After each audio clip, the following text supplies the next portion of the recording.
Oh, yeah. And we are good. Hey, everyone. Welcome. And first of all, happy Eulalia Day. Welcome to episode 8 of Eulalia 5e, A Redwall Story. As per usual, I'm Jacob Plicktu, King Jacob on the internets forever and always, until, I don't know, I become a treant eventually, because that's just 'tis the season. As always, we thank you so much for being here. A lot of announcements and things to talk about right at the top. So first of all, so while we are on our little hiatus thingy, as Roll20 keeps failing me musically, you all decided to crush the goal while we were gone. So we're at currently 110% of the goal. So when the time is right, at a dramatically appropriate time, that I deem necessary, we will have the Noir Enigma be guesting in this very show.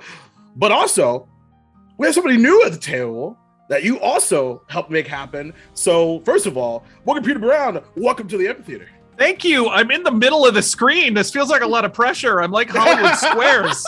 I'm the center square. That's totally Center dating square. myself. That's a reference dating myself. Big I time. was like, I get it. And then I was like, wait, I should have pretend like I don't. Yeah, No, man. for real.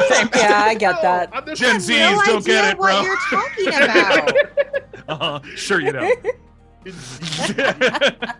I'll be your Whoopi Goldberg or whoever's the classic ones. I don't remember. Anyway, hi That's the everybody. only one that's the only one I Yeah. remember anyway, so it's totally fine. I'm here to talk about Hollywood Squares. Welcome everyone.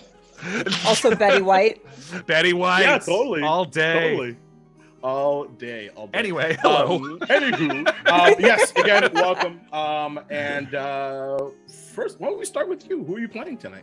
Oh, hi everybody. Hi, Morgan Peter Brown here. Well, yes, I'm so thrilled to be joining you all. I just want to say I have my original Redwall copy Hell yeah. of Brian Jakes, signed by Brian Jakes, guys. I remember you telling me about that. I'm so jealous. I did that. Well, I've got the blurring on. Let me get the blurring off my stuff. What am I doing, Morgan? Be a professional.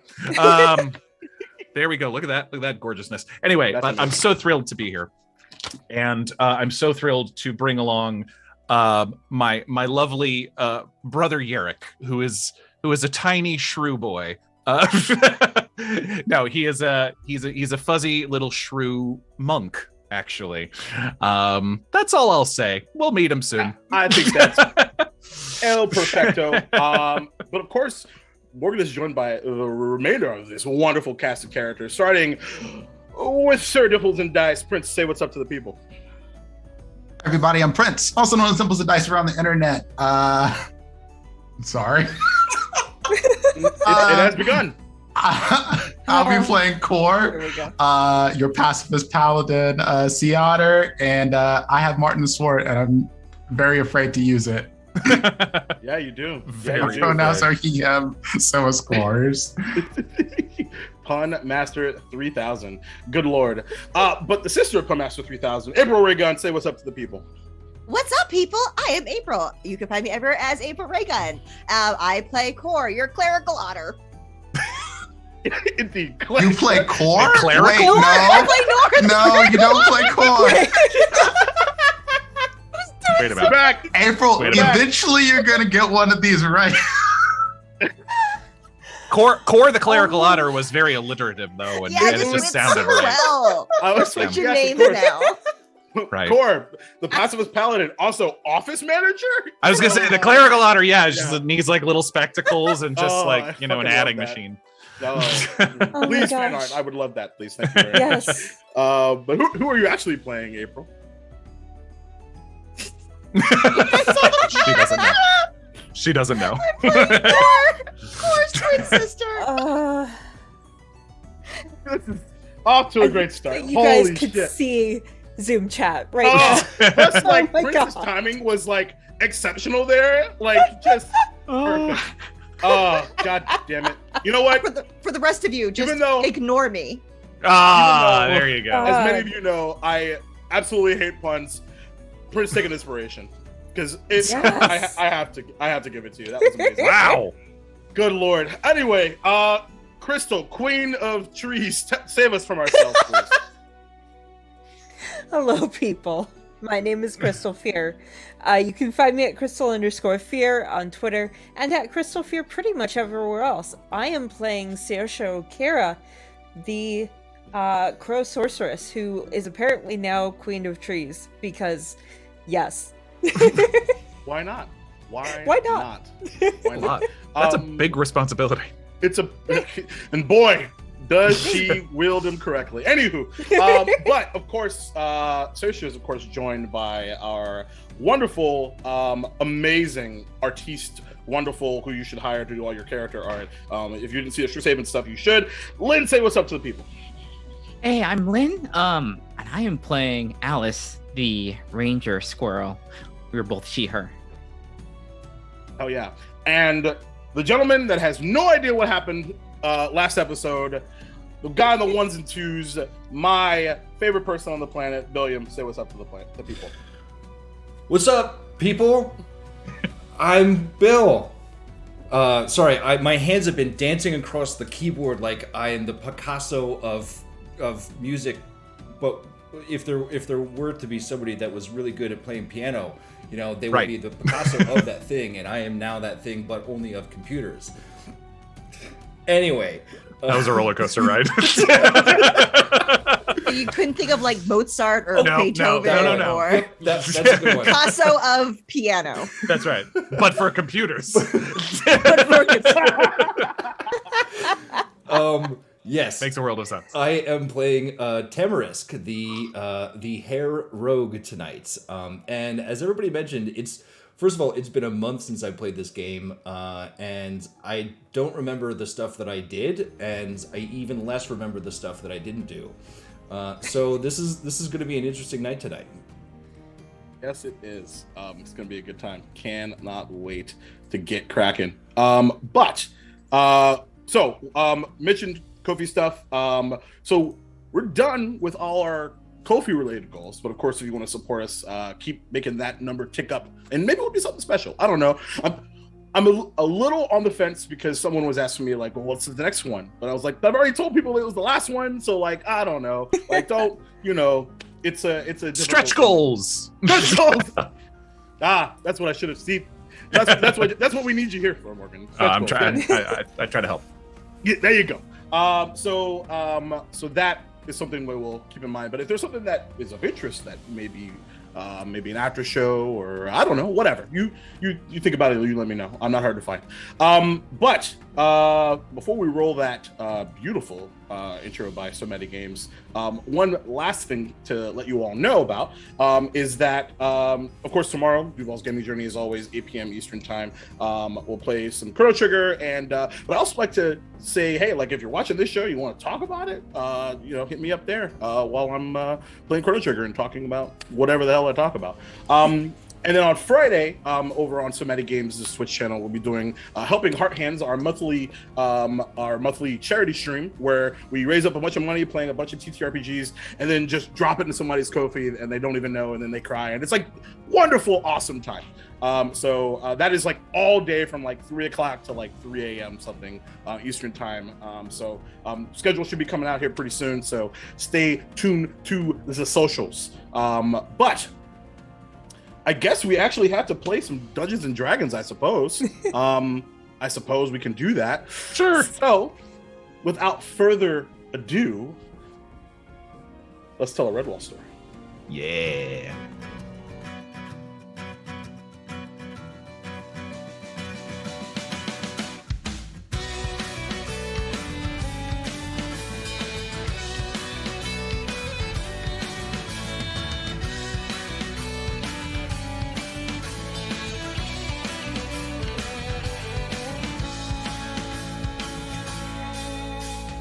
Abbey built of red sandstone, dear to us as if our own. Cinder call across the land, all shall feel the mountains hand. Eulalia, my heart will sing. Eulalia, the bells will ring. Eulalia, Eulalia.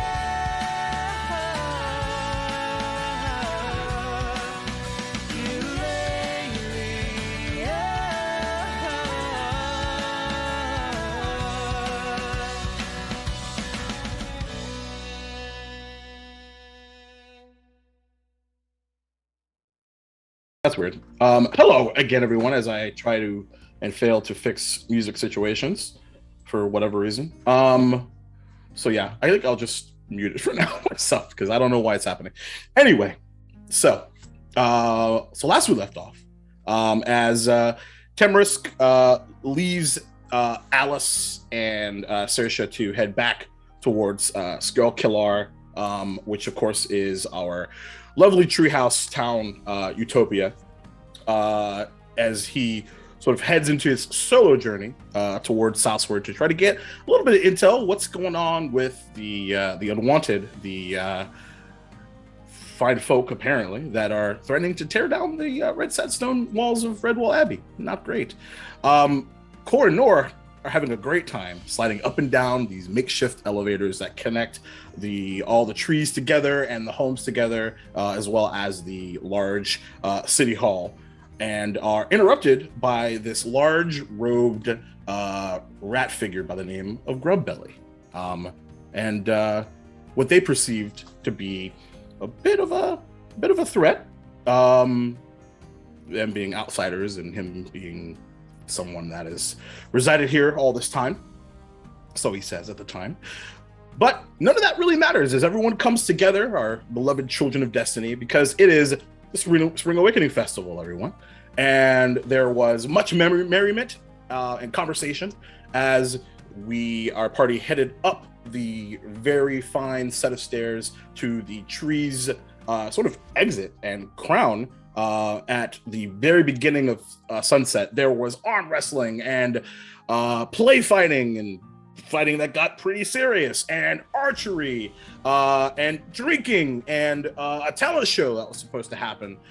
And then there was this whisper about Dane, this small dormouse that was super welcoming to our party here, is dead. And then I don't think it's fair to say a formal investigation was enacted, but our party got to work, especially after this Grubbelly person decided to threaten them And with the help of Scrag, who is the mayor, they sort of accused him straight up. He initially denied it, and then Seisha going to Seisha, and 26 insight check. What are you gonna do, man? And he didn't really care for all that so much, so he lashed out physically, and combat began. And initially, it was going pretty decently in his favor. That is until Seisha decided to utilize the blessing of Musanis, who is the treant that is sort of the head and created the magic that involves our world here. And a large treant was summoned inside of the town hall, exploding the roof off of itself, and he decided to peace out. Unfortunately for him, thanks to a lovely chase sequence, and it's a little hard to outrun some treants, as he lies crumpled on the ground, thanks to some well-timed slime attacks, as well as the peppering of other folks. This wasn't just a treant victory. This was a group victory, but the ramifications of those actions were really sort of summarized pretty well by Core, stating that death begets death. But Tamarisk has no idea that any of this happened. So Tamarisk, we're going to check in with you. So you, having just left, disappearing into this doorway, essentially, in the ground, and your paws hit the dirt, and there's a sudden shine that kind of causes you to close your eyes for a minute as your eyes adjust, and you see around you this verdant greenery all around you. The temperature a little higher than the temperate air that is Skullkilar and the forest surrounding it. And off directly to the front, which is south, is what appears to be, based off of your information that you had with the map that you found in the library. We seem to be somewhere in the midst of Southward.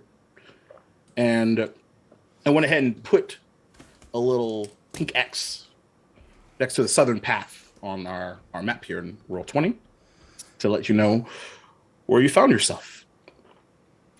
As you look forward towards the south, the large kind of ivory collection of towers that make up Castle Floret, surrounded by a moat and several what appears to be small mountainous terrain, if you will.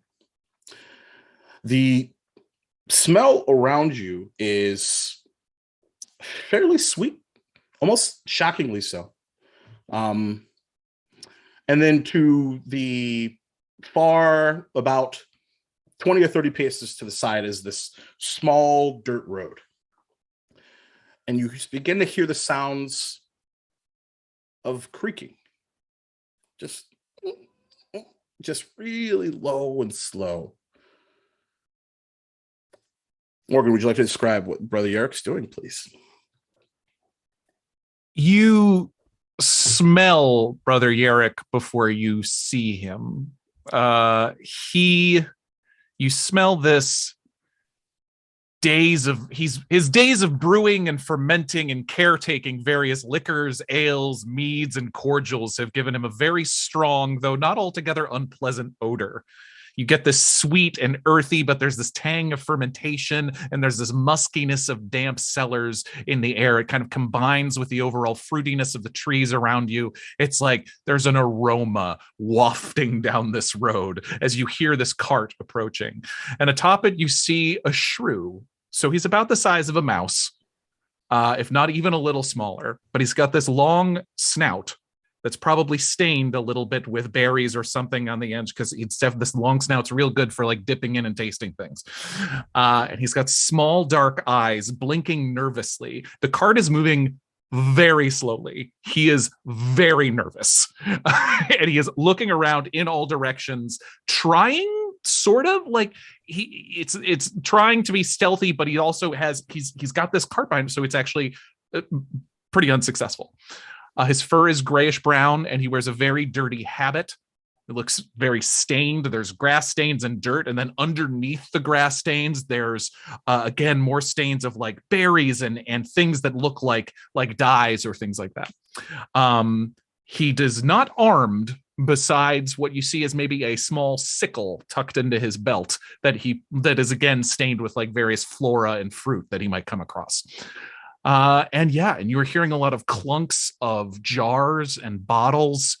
And you see a very nervous, jumpy-looking shrew making his way down the path. What is the propulsion system of this cart? Is it horse-based, or is this shrew kind of doing it on his own? I think he's pulling it on his own, probably, and not very well. Yeah, thus the noise. Yeah, got it. Yes. Yeah. And so so he has not noticed you, but he is very making his way down, and his little dark eyes are like constantly glancing this way and that. And you see in the cart behind him, probably you see some casks and small barrels and such. Is he going towards South Sword or away? Away. Okay. All right. So I imagine as I landed, my first instinct is to be on high alert. And now seeing what is going on, I just want to get a sense of if this shrew is alone, or if there is, somebody coming up behind him or something along those lines. Make a perception check. Okay, will do.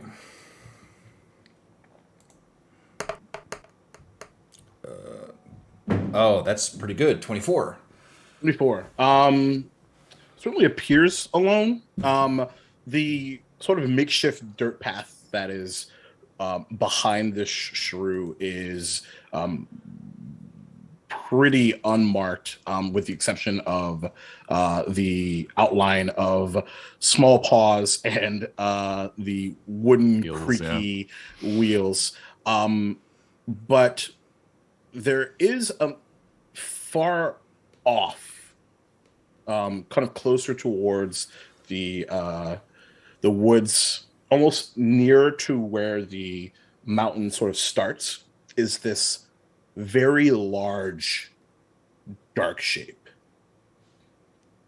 And it just looks like light from the sun just doesn't hit. You can't see anything through it. And from this vantage point, you're not sure if that's stationary or not. Okay. I'm going to continue to keep an eye on that, but I came here to get information. I am seeing somebody that does not, at first glance, look terribly threatening. Indeed. And so I'm gonna checks out. Yeah, I'm probably gonna checks out. Keep it moving. Walk up. Yeah, I'm gonna walk up. Who's there? Who's that? Show yourself. It's okay. It's okay. You see, like, he almost takes a full dive into the ditch off to the side of the road, but he's. And as you sort of do that, like you actually see the actual exactly, yep. Like forgetting that he's connected to what's behind him. Okay, and you get a sense of why there's so many grass and dirt stains on his habit. Okay, yeah. And just to give you a picture of what Tamarisk looks like, he is a rather mid-sized hare, and I imagine he probably had his hood up, and he's got kind of a very what is the thing that they used to make rice sacks out of? Burlap.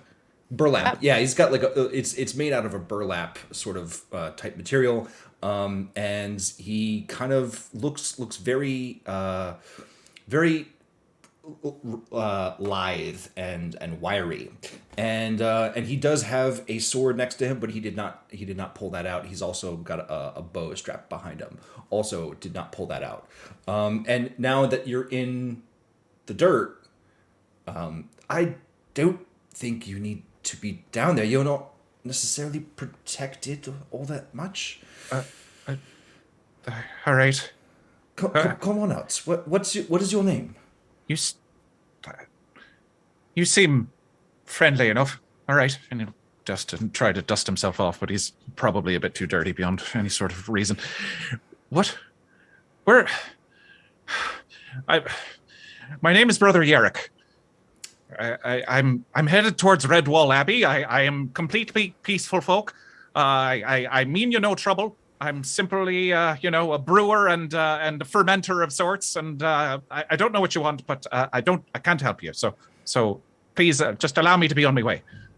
I don't have a problem with you going. This is a long journey, first of all, and You're telling me I've been dragging this whole cart behind me for miles now. I have some questions, if you don't mind. I am trying to get to South Sword. Why would you do that? Well, did you see that? The big dark thing. That's more or less why I wanted to ask questions. Why are you leaving South Sword? Well, because look at me, sir. I mean, I'm probably shrew hair. I'm like coming up to your knees, maybe waist. Yeah, maybe. Yeah, right. At the tippy toes, maybe. I was simply headed to Southward to make a delivery and an exchange. We have a very nice exchange and trade of various liquors and cordials and ales and such. But as soon as I saw the trouble that was happening down there, I turned myself right back around. And this return trip, I'll be honest, was supposed to be much lighter. Normally, this is a bit emptier when I head back to Redwall, but I'm telling you, I'm quite tired. And you're making this whole journey without any protection whatsoever? Well, yeah, that's normally no problem. Well, Listen. People look at me and they say, "Yeah, we don't need to bother him." I mean, I'm. Okay. Yes, that's quite fair. That is one of the main reasons why I felt appropriate to approach you. No offense, of course, but you're rather unintimidating. Yeah. So I've tried. That's been well practiced over many years. Thank you very much. Why are you going to Southsword? I'm sorry. Let's bury the lead here. Let's go back. What? All right. I mean, you look like you can handle yourself fairly well. I mean, it's not really any of my business, I suppose. But what? Where are you? Well, the troubles that have been going on down there. Yeah. No. Quite aware. Yes. So that's what I hope to fix, along with my friends. And as soon as that comes out of his mouth, he realizes he's completely by himself. And he says, well, they're on their way, I suppose. I'm not actually sure when they're coming. And I think he steals himself a little bit and says, I'm doing reconnaissance. Right. All right. Would you like to come with me back to Redwall? Are you sure your friends are coming? I'm not sure they're coming. All right. Well, and you do look like you need some protection. Well, actually, I mean, no. I wouldn't mind a bit less jumping into ditches. Actually, now that you mention it. But before we do that, let me ask. What is it as bad as it seems? Listen, I'm not really the one I can't really provide you with much proper intel. I say that as if I know what intel is. I don't. Listen, I work with the quills. I work in the cellars of Redwall. That's all I do. This is the most sunlight I've gotten in years. But listen, I don't know. I'm not really the type to. I'm by myself. I'm here with a bunch of alcohol, and I just saw how bad it was going down there, and I turned around. So, I mean, how bad is it? Bad enough that a smaller man like myself just turned around and said, "Yeah, I should probably tell me friends that things are turning bad down there." So, it's not natural. It didn't sound like fun. I think if you're planning on going down there by yourself, that's maybe not the wisest thing to do. But, you seem tough, I guess. So go nuts. Is it? I've never been there. Is it a walled city? Is there a way to get in? Uh, uh, Duval, help me. It was. Yeah. Oh, right. There were walls, yes. Of course, because of the whole tear Yeah, down the about walls. a week ago, I'd have a different answer than I do for you right about now. Yes. Of course, now it seems very silly of me to have said that. That being the whole... It's all right. The whole thing that is going on is walls not coming, not staying up. Listen, I mean, look, I think you've lived in this area as long as I have, or seemingly you seem fairly familiar. Not a lot changes over a long period of time. I mean, these walls, Redwall's been there a really long time. And, you know, the castle's been there a very long time. So if someone is able to knock it down, then that's not someone I want to mess with. Okay. Geography question for you. Yes. Jacob. Hi. So I figured I would be a little bit closer to South Sword. And so do I know how far it is? Actually, no, let me ask Eric. So how long have you actually been traveling? Oh, goodness gracious. I turned around about 2 days ago. And so, yeah, about, so maybe almost a week. So it's about 4 days down, 2 days back. Does that sound about right, Jacob? Does that work with you? Yeah, how about that? Okay. Sorry, I'm talking to the invisible god that you can't see. So, like, I've got at least another 2 days to go in order to, well, I mean, the pace is probably slightly different. Though. The question that you asked Musanis was because he initially was going to send you right to it. Yeah. But you were all worried about the unwanted heading to Redwall. Correct. So he dropped you much more north. Do I see any evidence of the unwanted heading in this direction? The only difference between the two major differences with your perception check that you had earlier is around the walls being missing from your map and that large dark shape. Okay. And the dark shape is, could you be a little bit more descriptive? So that's just it, actually. It's not a particular, it's a large size. It seems to cover about, from your vantage point, it actually make an Arcana check, actually. All right. On it. And forgive me for being like really obstinate here. I'm trying to figure out this whether is fine. I It's should. intel, baby. I'm down. Well, because I want to figure out if I should continue or I need to protect this guy on his way back. So I'm kind of at a crossroads, very much literally. So that is a 19. 19 Arcana? Yeah. Not bad. It's not.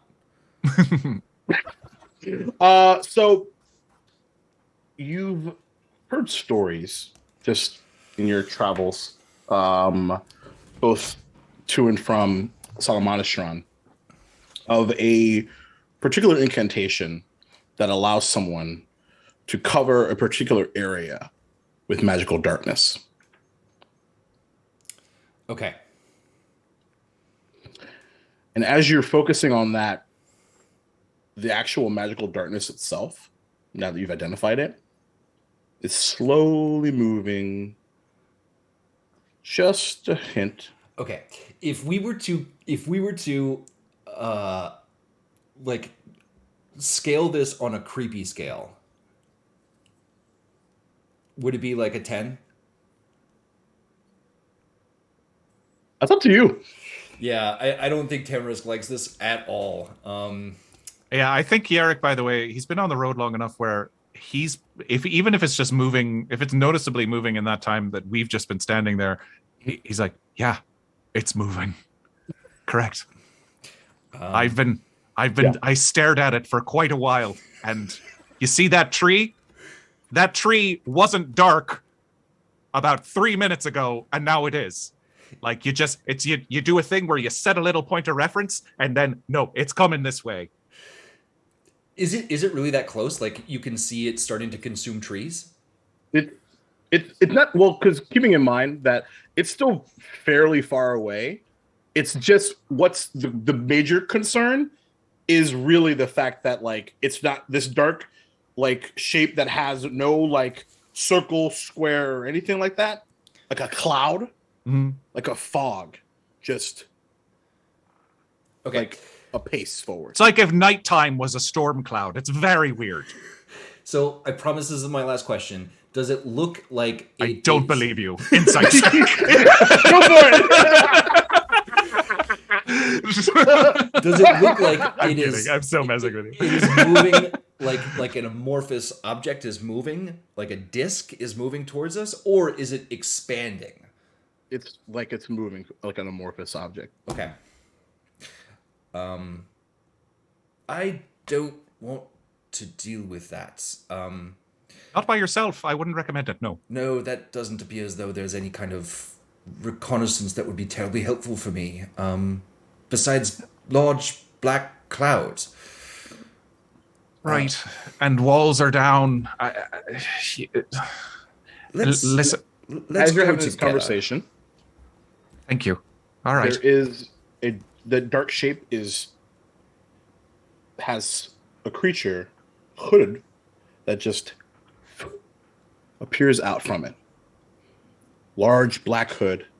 What? About the size of Yerick from your vantage point. And it takes out a long spyglass.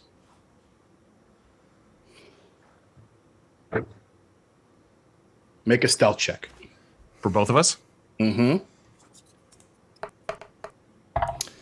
Oh, nat 20. Very nice. I hide behind the large squirrel. I love it. And I got a 25. So somehow 25. we basically And you hide behind. we hide behind each other. Yeah, it was just like We like disappear. They can't see through the mirror.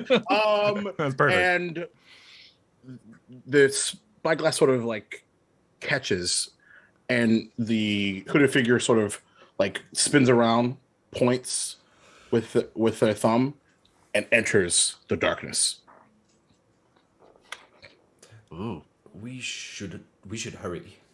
All right. Do you want to help me with this? I was I'll just going to say. I'll unhook one of the straps or something like that, and basically maybe we can pull it together. We'll make better time. Absolutely. Okay, sure.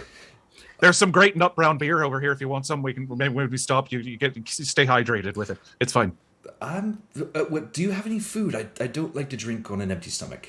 Oh yes, so no, that's very wise. I've got some bread and I've got some fruits and such. Yeah, we can do that. And here, I have some basically like trail mix. And do I know how long of a walk it's going to be from here to Magic Tree House Land? You look down. That moment when you did this to yourself. So you look down, and the mark that Musanus left with his blessing is glowing. Oh, what? What's this? I don't think I knew about that. I think I did. You knew about the mark. You just didn't know it was glowing. But I don't think I knew what it did, though. Did I? No, not like this. Yeah. So what do you do? Brother Yurik. Eric. Yarrick. It's all right. We just met. It's fine. Do you know anything about symbology? As somebody who is into science, it seems maybe this is something you. And I like as I'm carrying it, I hold out my hand. I mean, you could call it chemistry or something, but it's not really how I like to think of it. It's more just sort of mixing things together and seeing how they taste. Symbology is not a word I really use in my day-to-day, so I wouldn't... Sorry. I mean, there are brothers that are quite good at that back at Redwall, as I'm sure you might know, but it's not really my that's kind of a kind of an archivist thing or, a librarian thing. It's not really my, I stay down in the dark cellars and make things that taste good. Fair enough. Sorry. Does it feel warm? Not warm. It's just glowing like a sort of a mild yellow. I don't think Tamarisk would know what the hell to do with it. Okay. As long as it's not painful. Does it always do that? No, it definitely does not. In fact, this is always is kind of relative. I've only just received it. Maybe, like, in-game 10 minutes ago? Yeah. Yeah. But what I will tell Bill is something that you would remember is you have the ability to be recalled back to Musanis at any time. Certainly. I definitely 100% know that. And knew that. Inside check. And remembered that. But I don't think Tamarisk knows this. Musanis mentioned it. Well then he does know it. As I mentioned, it's been a month. It's fine. It's totally cool. That's literally what I'm here for. It's totally cool. So I just wanted to toy with you for like 5 seconds and then tell you. Yeah, I don't know. What do you do? Up to you. What do you want to do? I don't think I would be comfortable leaving Brother Yerrick. It's fair. But you also don't know the scope. I don't know the scope? Is it just you? Is it just me that what? Is it recalled? Is there a +1 on this ticket? Take him with you. Oh, I don't know that. Oh boy. Brother. Nice about choices. What? Brother Yerrick, how married are you to your brood supplies? That's a very personal question. Yes. I only ask because I just remembered that 10 minutes ago, the person that gave me this symbol on my hands told me that I could go back to a safer place. I don't know if I could bring you or your supplies, but if you are, let's face it, in danger, especially with that being that just showed up. I didn't like that. I feel like we have a bit of a shortcut. All right. I don't mind shortcuts. All right.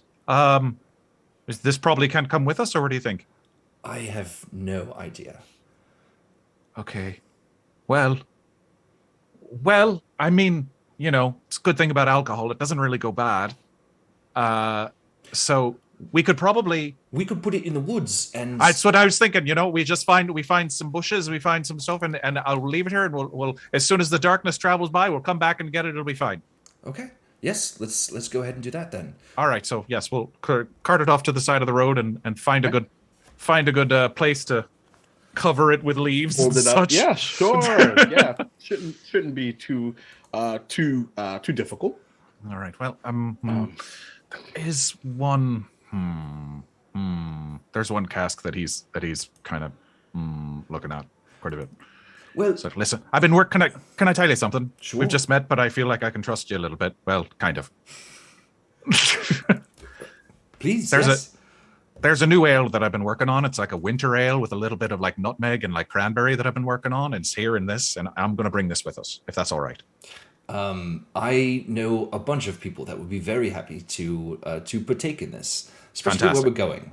Okay. Yes. No. I'm definitely going to bring it with me because as you've heard, like the what do you call it? There's the. Dang it, Morgan! I'm forgetting. It's the one ale they always mention. It's not October ale, but Ale. It is October ale. I was like, wait, they don't have October in Redwall, but apparently they do. They do. It's the nut brown ale you were referring to without naming it earlier. Correct. They always have October ale. I've been working on a wintry, like later season ale. You know, when the snow is really good, and this kind of keeps you warm and everything like that. So it's similar but different. And I'm just trying to constantly subvert expectations with my beverages. So, but yes, I'm going to bring this with us. But the rest of this, I suppose, can stay. Okay. Well, if this doesn't work, we'll be very silly and we'll be pulling the cart back onto the road any minute. But it's fine. Yes, I definitely agree with you. And now I'm thinking to myself that if it does work and we do all this work to hide the cart, and then all of a sudden it comes with us, we will also be silly. So I think, right, in any situation, we will be rather silly together. Do we hold hands or something? I'm not. Well, yes. All right. He says confidently. His little shrew hand. Yep. Okay. And his other hand goes onto the cart. And fingers crossed, I guess. Okay. I don't know how to do this. And he just starts poking his hands. I don't really know what to do either. I'm blowing on his hands. And you hit sound. And then because your hand was on the cart, you are and then clink, clink, clink, clink, clink. Hey, it came with us. Oh, sorry. And I should be quiet.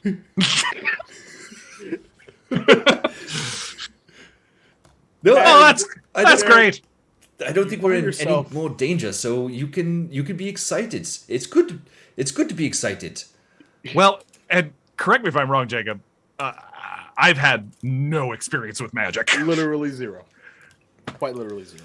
I think I'll be processing that for quite a few days, whatever just happened. So, and what surrounds you is this, your foot paws have hit this small island, which is covered in the outskirts of it is a dirt kind of leading into small blades of grass. The temperature much more comfortable, much more habit appropriate even. And there is this light fog that just sort of surrounds everything around you as you find yourself in this deep, dark green forest. And standing before you, about 10 feet in front, is the largest tree you've ever seen. Right. Okay. Like we're talking 40 or 50 feet wide. This seems quite nice. And you just look up. But what's strange is it has the outline of a facial expression on it. And then you hear in your mind, Tamarisk, have you brought us a visitor? Do I hear that? You do.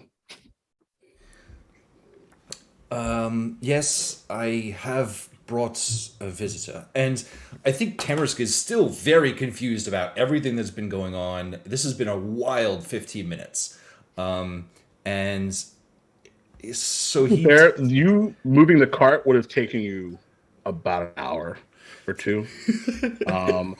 On top of, it would have taken a while. Okay. So at this question, have you brought a visitor? I think Tamarisk bows, very unsure of what the hell he's doing, and says, "Yes, oh great Musanus." And then I stand back up and I kind of look over at Brother Yerrick. Hi. Hello. Is the tree? Is it a friendly facial expression? It is. Pardon the term, stone-faced AF. Ah. Hello. But the tone seems curious. Wait, is that the tree talking to us, or something else? I'm not seeing. Yes. So this is. Am I saying it right? Musanus? Musanus. This is Musanus, who is the one that gave me this symbol on my hands, and it feels like this is the heart of where all magic emanates from. Well, thank you for allowing me to bring my cart, I guess. Right. Now is not the time for further conversation. Your friends need you. It seems that they've used some of my power already. Okay. I thought I was doing something helpful, but it seems as though I may have been a bit hasty with my decision to do reconnaissance. Are they back at the village? Rockelaw, yes. Yes, that's the name I was searching for. So we shall be on our way then. Do not want to weigh you down anymore. Mr. Tree person or Ms. Yes. I'm sorry, I didn't really mean to assume your gender. Apologies. Are you aware about the coming darkness from the south that's really scary looking, and occasionally people step out of it and look at you with like long weird spyglass things? Are you aware of that? I am now. I just wanted to say that there's some troubling stuff heading to the south, and I don't know, you seem sort of nice, so I appreciate your help. But yeah, get the word out, I guess. If you see something, say something. Perhaps you as well. Okay. You perhaps have some things to say and do in the tribulations and trials to come.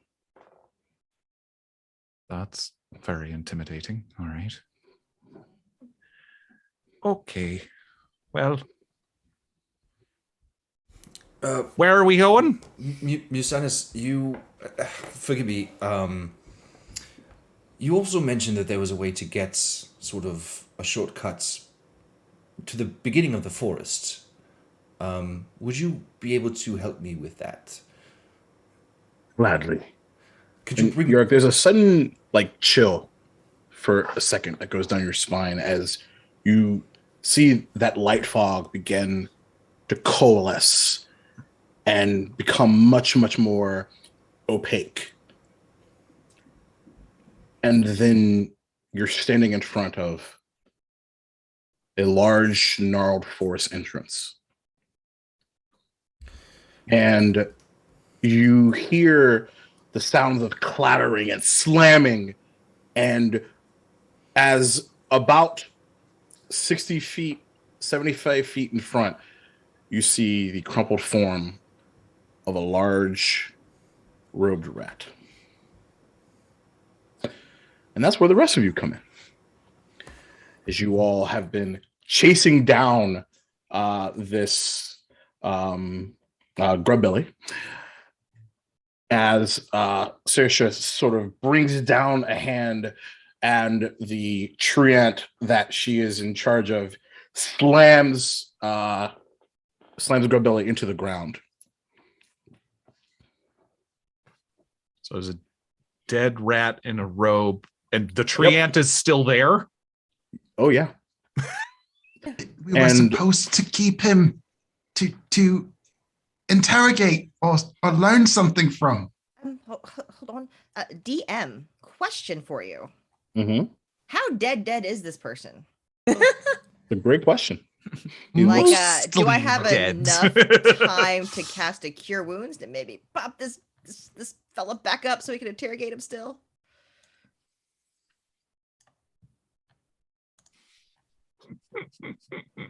Make a dexterity check. Dexterity check? I am a cleric, sir.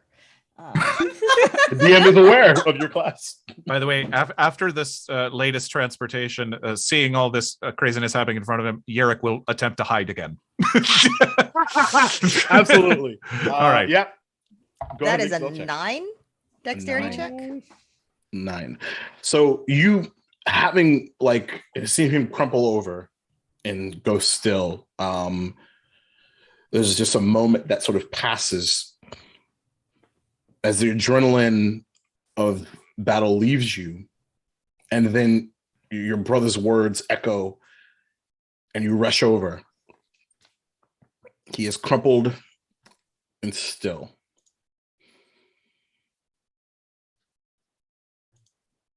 Got a 13 on a stealth check, by the way. So 13. he's sort of hiding. Sure. I think that Not great. really like everyone but like what Core's passive, I think. He's hiding from me. Core has no idea. No idea. Even knowing that it might not work, I would still, because of Core, pump a cure wounds Sure. into him. Okay. Alice will run up. It's Okay. Nor, how's it look? How's he look? Is he? I don't. There's just a.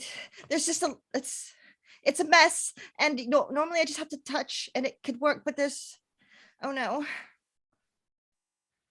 He's been smushed. Oh. Leaves you. It's still.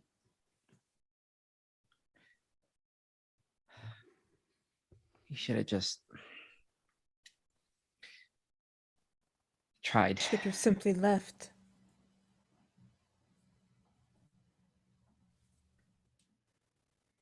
Bringing up the rear scrag is. Oh. All right.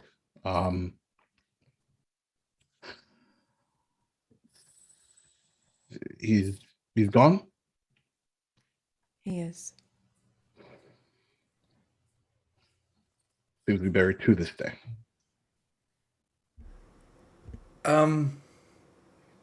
Hello. Tamarisk. Tamarisk. Tamarisk. Hello. You're. What? You just left. What? Good? Bad? Why are you back so soon? Yeah. It's rather bad. But there's a lot happening here. Yeah. With the dead purple. There are two, by the way, large tree ants that are just like. And the two, are they? And you can see Are the hands friendly. kind of going They're to ours. his rapier. No. They're mine. ours. Okay. Yeah. Wait, they're yours? Oh. They're mine. Seems we have a lot to talk about. Is Yeah. this rat's dead from you? Mm-hmm. Yes. Oh boy. Technically, He did. It wasn't He tried to Saoirse. kill us. It was the treant under Saoirse's. It's complicated. Told him to stop, and Yes. He killed he Dane. did try to frame us and tried to stab us a bunch of times. I'm not Dane. upset that he's dead. I'm not. I'm just. I wish we could have learned something from him. He killed Dane. He did. We knew enough. Wow. Why did he kill Dane? Oh, was that the information you were trying to get out of him? Yeah. Yes. Oh. Yeah. The best why guess. was. He was. Yeah. Well, okay. I suppose we can cover that. I just want to introduce somebody that I met. Brother Yirik, would you? Yeah. Hello. We can see you. Oh, Hello. sorry. Hello. Hello. Hello, everyone. Tamarisk, that was like Trees that and wasn't that folk. long. You made a friend in that short time?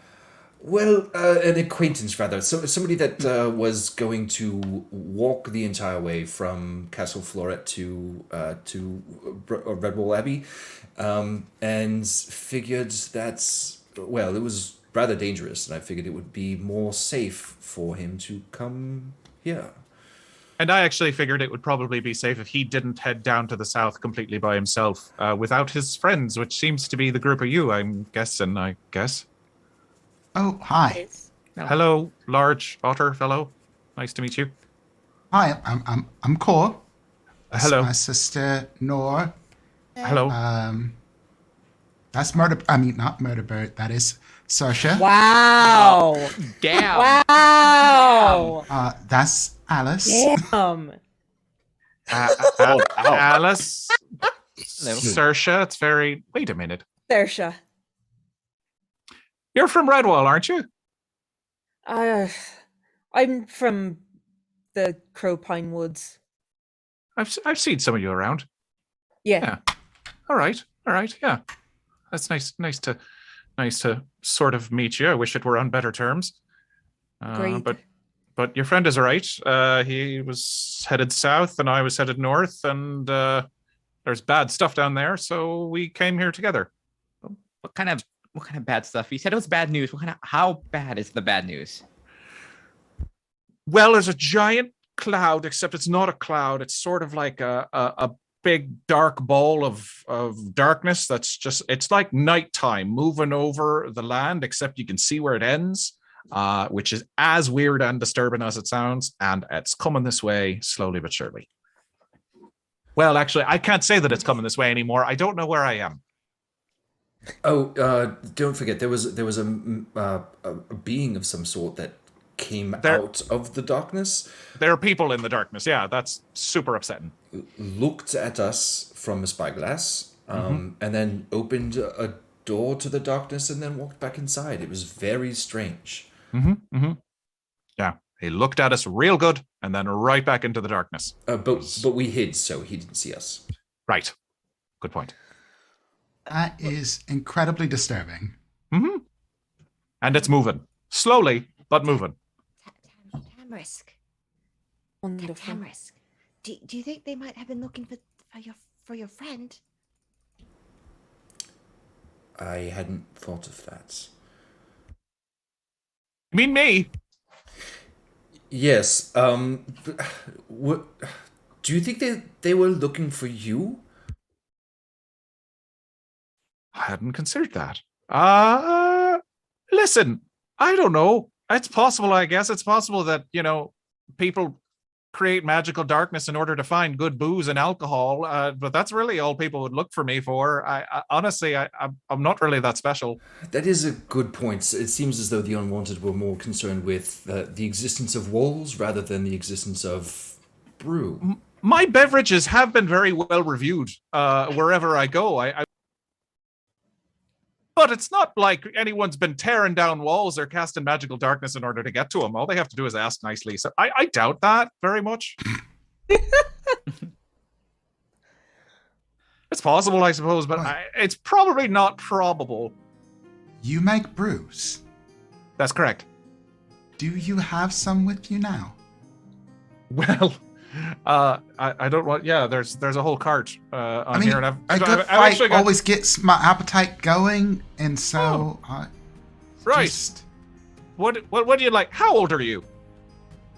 I'm old enough. I know drinking age is pretty young, pretty low here, and that's fine. My dad lets us drink, and I mean, if it got too bad, I could, remove poisons from my body through magical means. Well, I don't know anything about that. I'm not sure that sounds made up, but okay, let's see what we can do about that. Anyways, we had drinks earlier today, so it's a hot day, it's fine, and it seems like you've just all had a very stressful situation here with your tree fellows and your rat person. But yeah, I've got some cold fizz. Well, it's not cold right now, but I've got some fizzy.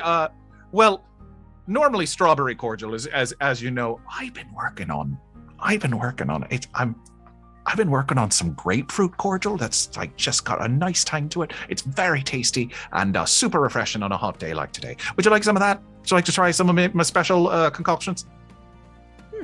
Yes. Okay. Excellent. All right. Excellent. No, it's very fine. I mean, sure. All right. Yes. And he will reach into his pack and pull out, because there's the casks and the barrels, but in his pack is where he keeps the good stuff. The stuff that the special edition stuff, and limited edition. Ooh. Yeah. And so he will and you will see catch sight of a bunch of jars, and pull out a carbonated cordial that is pink grapefruit colored. Awesome. Here, you can have some of this. It's normally supposed to be cold, and we've been walking a bit, and it's a hot day, so it's not super hot. It is the winter. That's right. I forgot about that. But you've been exercising, so here, have some of that.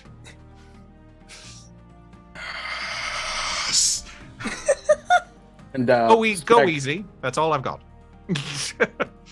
And Sprag, who is this? Just for your information, Eric is a fairly tall, silver fox in color, and he's wearing this fairly kind of colorful, like green, yellow, and blue, like multicolored robes that sort of like are striped down. And he's actually has like he's actually currently not wielding a weapon. He was earlier.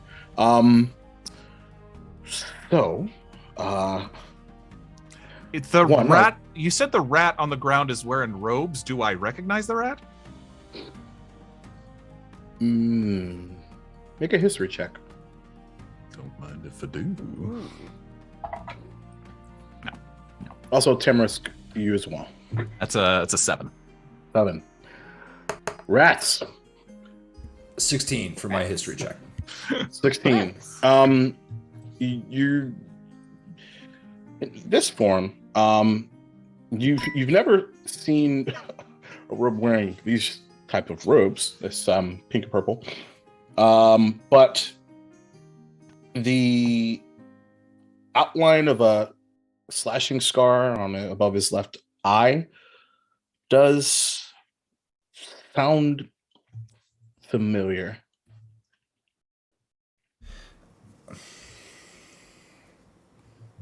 I can't quite place it. Yeah, I don't really know who this is, but something seems familiar about them. How did all of this happen? It seems as though there was a lot of activity, and I know that there was a festival that was supposed to be happening, and feats of strength, and those sorts of things, and it all kind of culminated in a sort of tree chase. Well, he killed Dane, the little dormouse.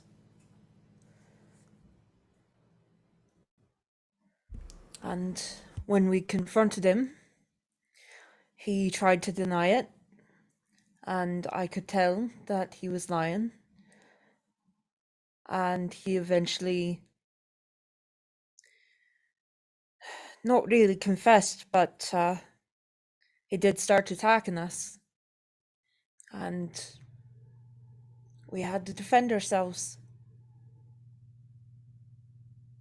Sounds very stressful. I'm sorry you all went through that. I'm sorry for the loss of your friend, Dane, you said? Yeah. These are dark times. Quite literally, actually. They are indeed. And he was especially focused on getting us out of here. Specifically, he tried to frame us for Dane's death. Yeah. Where is this exactly? I'm sorry. I don't. I'm playing a bit of catch up. Where? There, a tree was talking to me about 5 minutes ago. So, where are we? Skull Kalar? Skull Kalar? I think I heard. Mm-hmm. Yeah. Skull Kalar. Yeah. So Scrag will sort of step forward. Strange enough. I welcome to I guess the outskirts currently of our treehouse town, Skull Kalar. In Mossflower Wood? Not quite. Sorry, I'm just guessing. It's probably considering where you're from, it's a pretty good guess. Before today, I'm sure that all of you would have guessed the same.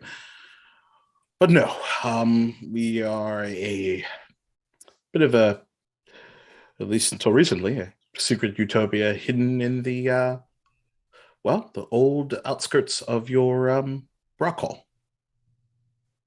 No kidding. Yeah, you're really gonna have to work on that whole secret thing after all of this, I think. I think you have a point. Right. So, well, Tamarisk, you mentioned the festival. Not really sure what to do about all that. Whether we sort of continue on while also paying our respects or shut it down entirely. Honestly, and then he kind of like he looks off for like a second, and then he looks at the casks. think Core has that same moment of looking off for a second, like, I'm gonna miss another one. Listen, Oh no. Listen. It has been denied. listen. There's a lot of reasons to have a party. I mean, a festival can turn into a wake, can turn into a wedding, can turn into a birthday party. It happens all the time. And honestly, I find that in times of trouble and in times of happiness, a better thing is coming together rather than pushing people apart. So Agreed. if these are sad times, I'm certainly more than willing to help where I can to keep people seeking comfort in each other. That's if what I do can help people come together at all, I mean then I've had a good day. Quite nice, actually. What's your name? Brother Yerrick. Brother.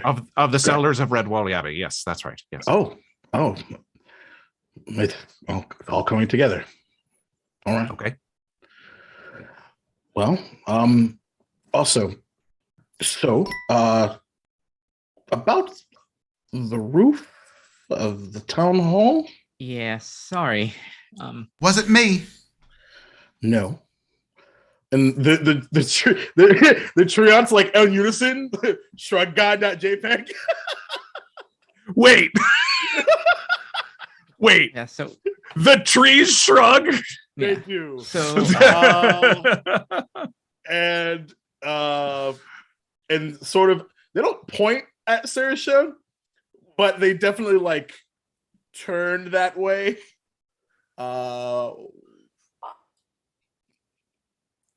It was unintentional. Desperate times, desperate measures, I suppose. Yeah. This is going to be a great story one day. Perhaps you can enlist these two to help rebuild. They salute. Do they have names? Just curious. That one's Poplar, and that one's Alder. Poplar and Elder. All right, that's very appropriate. Okay, good to know.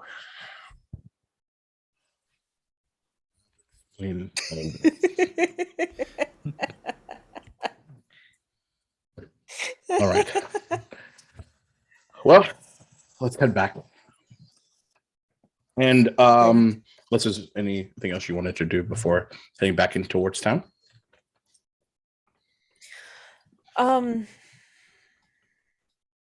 Should we take him with us? See if there's anything on the body. Oh, we should. No one has checked, have they? Saoirse Your will turn. check. Okay. Take an investigation check. Okey-dokey. I will assist you. Guidance. Oh, yeah. Guidance. Guidance. Yes. Guidance. Yes. Choose one. Curse of guidance. Oh, love it. Investigation. That's a 22. Nice. So two. So you of course find the scimitar and dagger that he utilized against you, as well as the large green and blue handled knife that you identified essentially as the weapon de murder, as you will. Weapon de murder. Weapon de murder. Murder weapon just sounded boring. You know what I mean? So that's So what you say. Weapon de murder. Weapon de murder. Roll credits. But on top of that, you find a small flask, small metal flask that has actually a small portrait of a family of rats. One that looks fairly familiar, and as well as what appears to be a likely, from your vantage point, wife, 3 kids. But what's odd is that there's a large mountain behind them, So they're as not well from as here. a large coastline, fairly long. Now I need to look at the map. Can I tell whereabouts that is? You haven't looked at the map that Tamarisk has or looked at, so I'd say no. However, you can make a history check. Okay. I would like to argue for on Serge's behalf that the tattoo of Captain Chuckles was very similar to this. So it is. That is true. No need to roll.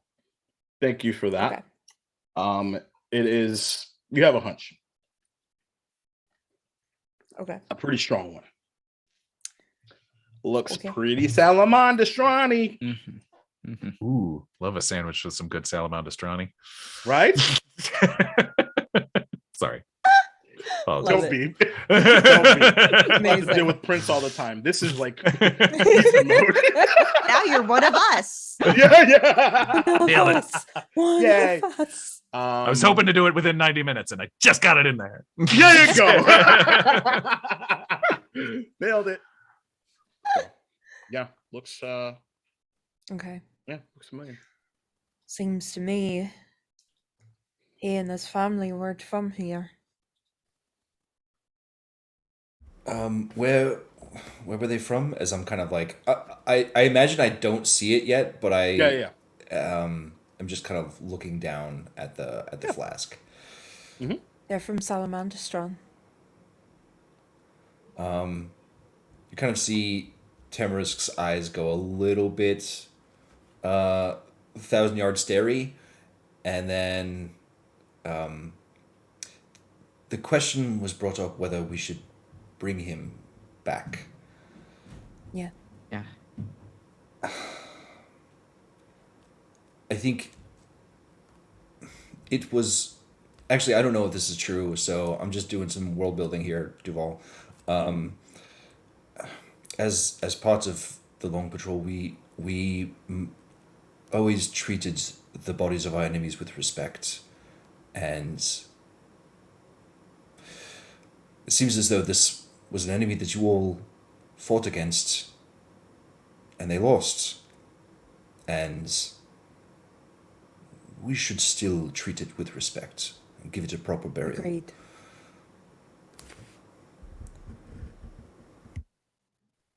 Very much agreed.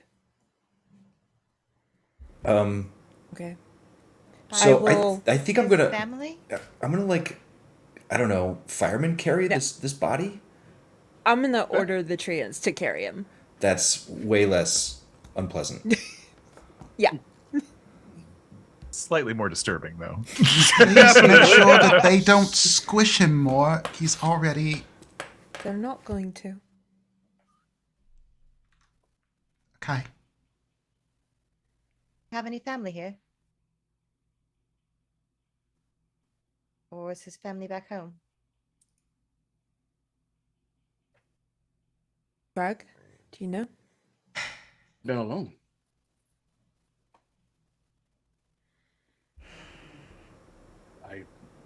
He's but I've known him as long as I can remember.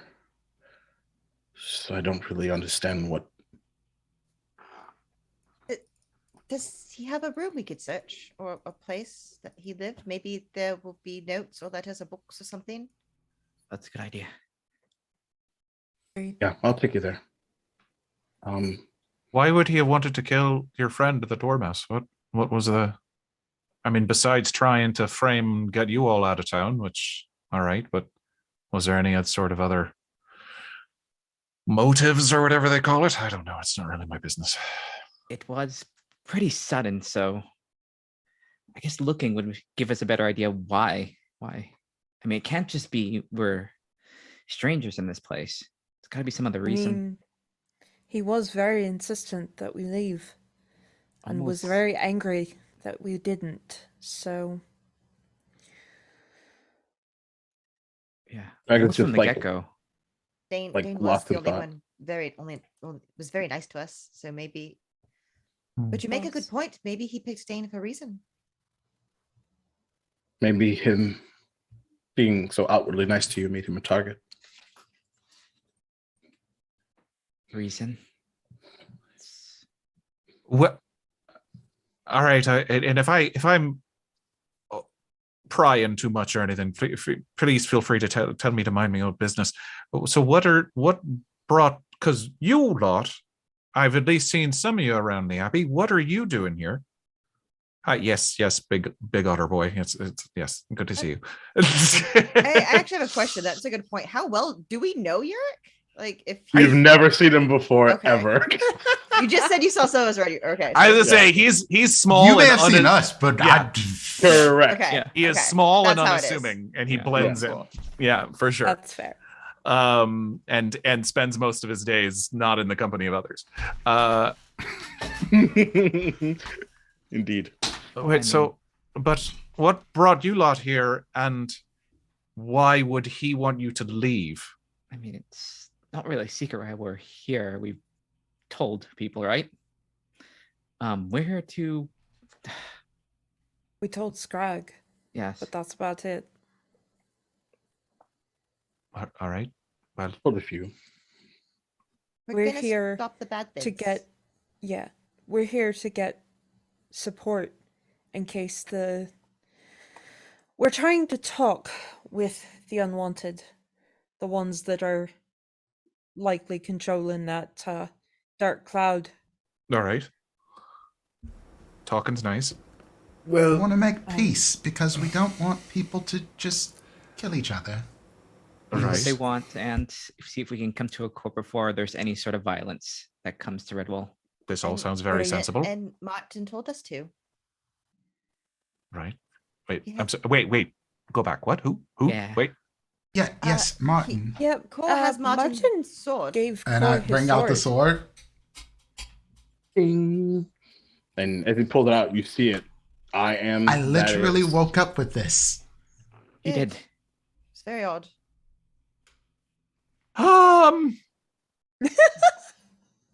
Wow. All right. Okay. Wow. I don't Oh. really use Agreed. swords, but I have it. How long ago did Symbolism, that I happen? think. A few days. days. Did I go in days? Okay. Well, this day just keeps getting weirder and weirder. All right. Gotta keep. Don't worry, keep it it'll get together. even more weirder before it's all over, I believe. Yes, right. Okay, gotta keep it together. Okay. Oh, Fine. did you get a glowing hand mark if you talked to the tree? I didn't. No, I feel sort of left out now that you mention it. Your friend did, and that's how we poofed over to the forest, which I'm still wrapping my head around. But now there's a whole lot of other information. So, all right. So, okay, you're trying to help, or you're trying to talk to the unwanted and talk to the big dark cloud people, but also, yeah, I mean, okay, well, whatever way I can help, I guess. I mean, this is way above my pay grade. Not that that's a thing that I would normally say. But all right. Getting paid. Well, you know. Well, it was the exposure. No, I get paid. I get paid in food mostly. I get paid, you know, Room and like board, you know. extra helping of like honey and cornbread, basically, or you know, like a little bit of more fish or something. You know, that's fine. Mm. Anyway, Being friends with Brother Braxton definitely helps. yes, definitely right. Okay. Well, then, did this rat fella know who y'all are? That's a fantastic question. And That is pretty strange. I don't know. and Scrug, Yes. Scrug, Scrag. Scrag, Yes. Scrag, Mr. Scrag. Yes. So listen, does he have friends in town, or is he is he fairly much a loner to himself as well? Loner as far as I know. Well, listen, y'all seem pretty nice, besides the killing people with trees thing. So if he wanted you out of here, that's probably not a good thing.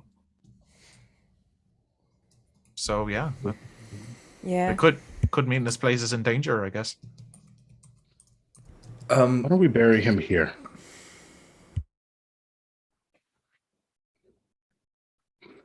Whatever. That's your call, certainly. I'm certainly not dragging him to the Abbey. Didn't He's belong there literally anyway, in the apparently. treant's hand. Yep. I mean, he was he did live The here. tree, it's like, and am I going? What are we? he did live here, and you would know best what to do. So if you think it's what we should do, Don't mind a small detour. I don't know what caused him to go down this path, but I think it's best for us to sort of keep this to ourselves for now. Especially in the midst of Yeah. Spring Awakening Festival. There's enough sadness with Dane being gone.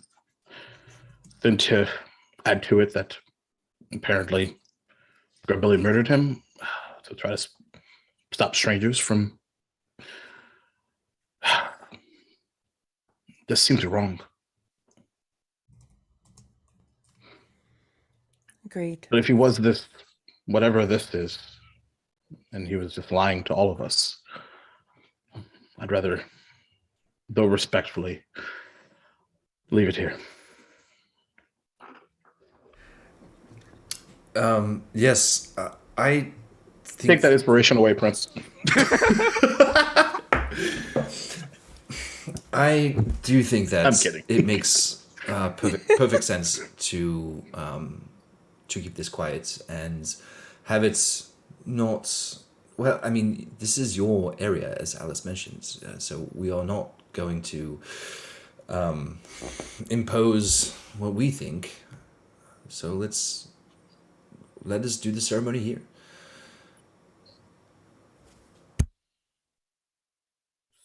So, he begins to walk towards the entrance of the forest. And for those of you that have been in that particular area before, as it goes off into several hollowed out log patterns of three, he waves a hand, and you see the fog itself, which caused much confusion your first time through. He just waves a hand, and it's like he took a sheet of paper and like moved it over one, and the fog just dissipates in the area that he's in, and he begins to lead you through the hollowed out log. I suppose the trance can just go above. Agreed. I'll That's a fly. Totally.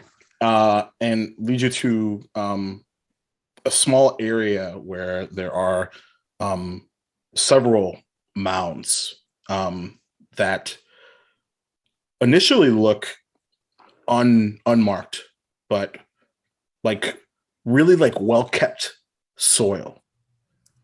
And he waves a hand, and you actually see over about 3 small plots down, there's a sudden like a almost like a minor illusion is cast, and you see the outline of a familiar small dormouse that is just standing with a smile, just at peace. And probably not here. Keep going, and just leads you through.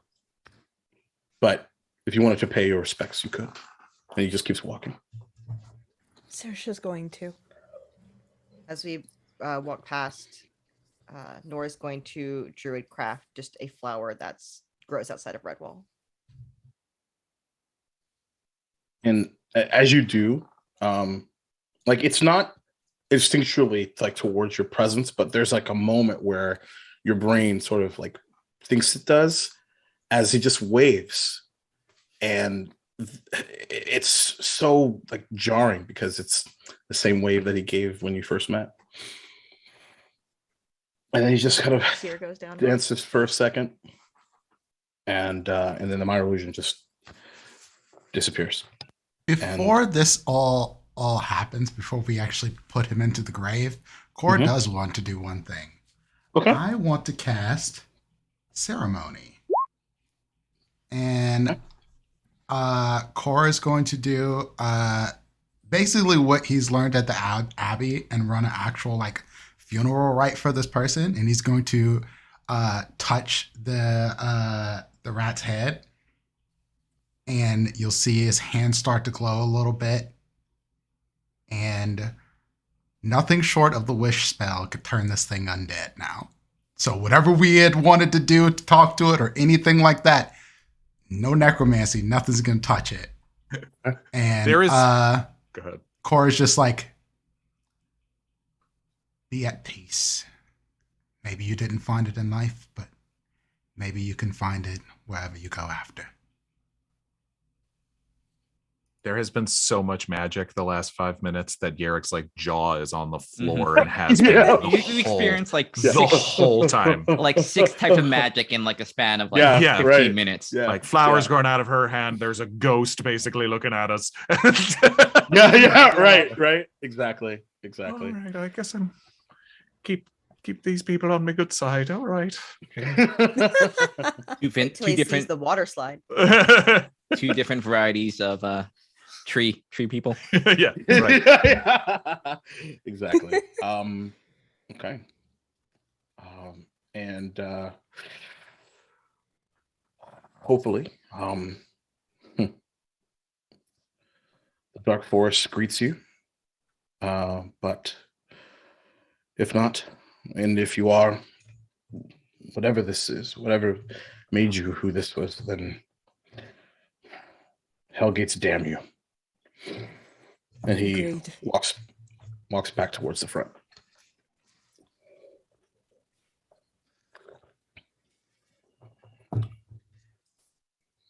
All right then. Shall we I've never been to a treehouse town before, so it sounds fun. You'll like it here.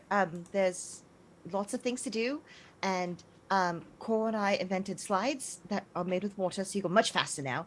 And Fascinating. There's weird drinks that make you feel things. Oh yes, you should try it. It's like mind. Like it knows what you want to drink. What? And this is where magic came from. So there's a lot of really cool things. That sounds amazing. Wait, I'm sorry. There's a drink that knows what you want? What? Yes.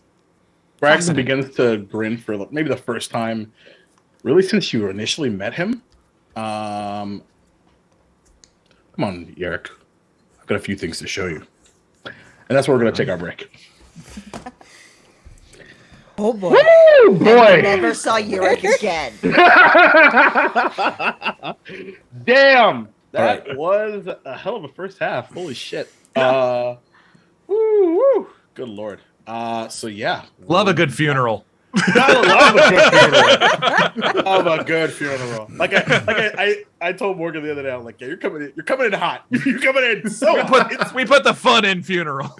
Yeah, we did. We put the Yes, fun in Oh, funeral. Time for an Irish wake. All right.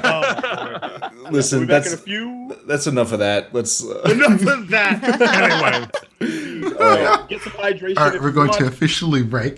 We'll be back in a little bit.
right. Welcome back, everybody. So first of all, Doug in Texas, my dude, thank you very, very much for them subs. And of course, we're in the midst of some ridiculousness, so I missed a bunch of things. Like what the hex. Appreciate the rate on that. Curry Quail, which I believe is Pat. Thank you for the sub. Yeah, super awesome stuff. Loving that you're loving this ridiculousness. So we really appreciate it. So back to it. As you all wrapped your somber moment, said your goodbyes in one way or another to Dane and Grubbelly, and exited the Mucinesis forest and enter back towards Skull Kalar. And Yerrick, as mentioned, never been to a treehouse town. And a lot of firsts. It's a day of firsts. A lot of firsts. It's a day of firsts. As first teleportation. Yep. Bucket list, man. Like just lots of things. And as you see, as you're led by this crew in two large moving trees, there is the forest ends, and there's like a small outline of bushes that surround this large tree. Not as large as Mucinesis, but very, very big and wide.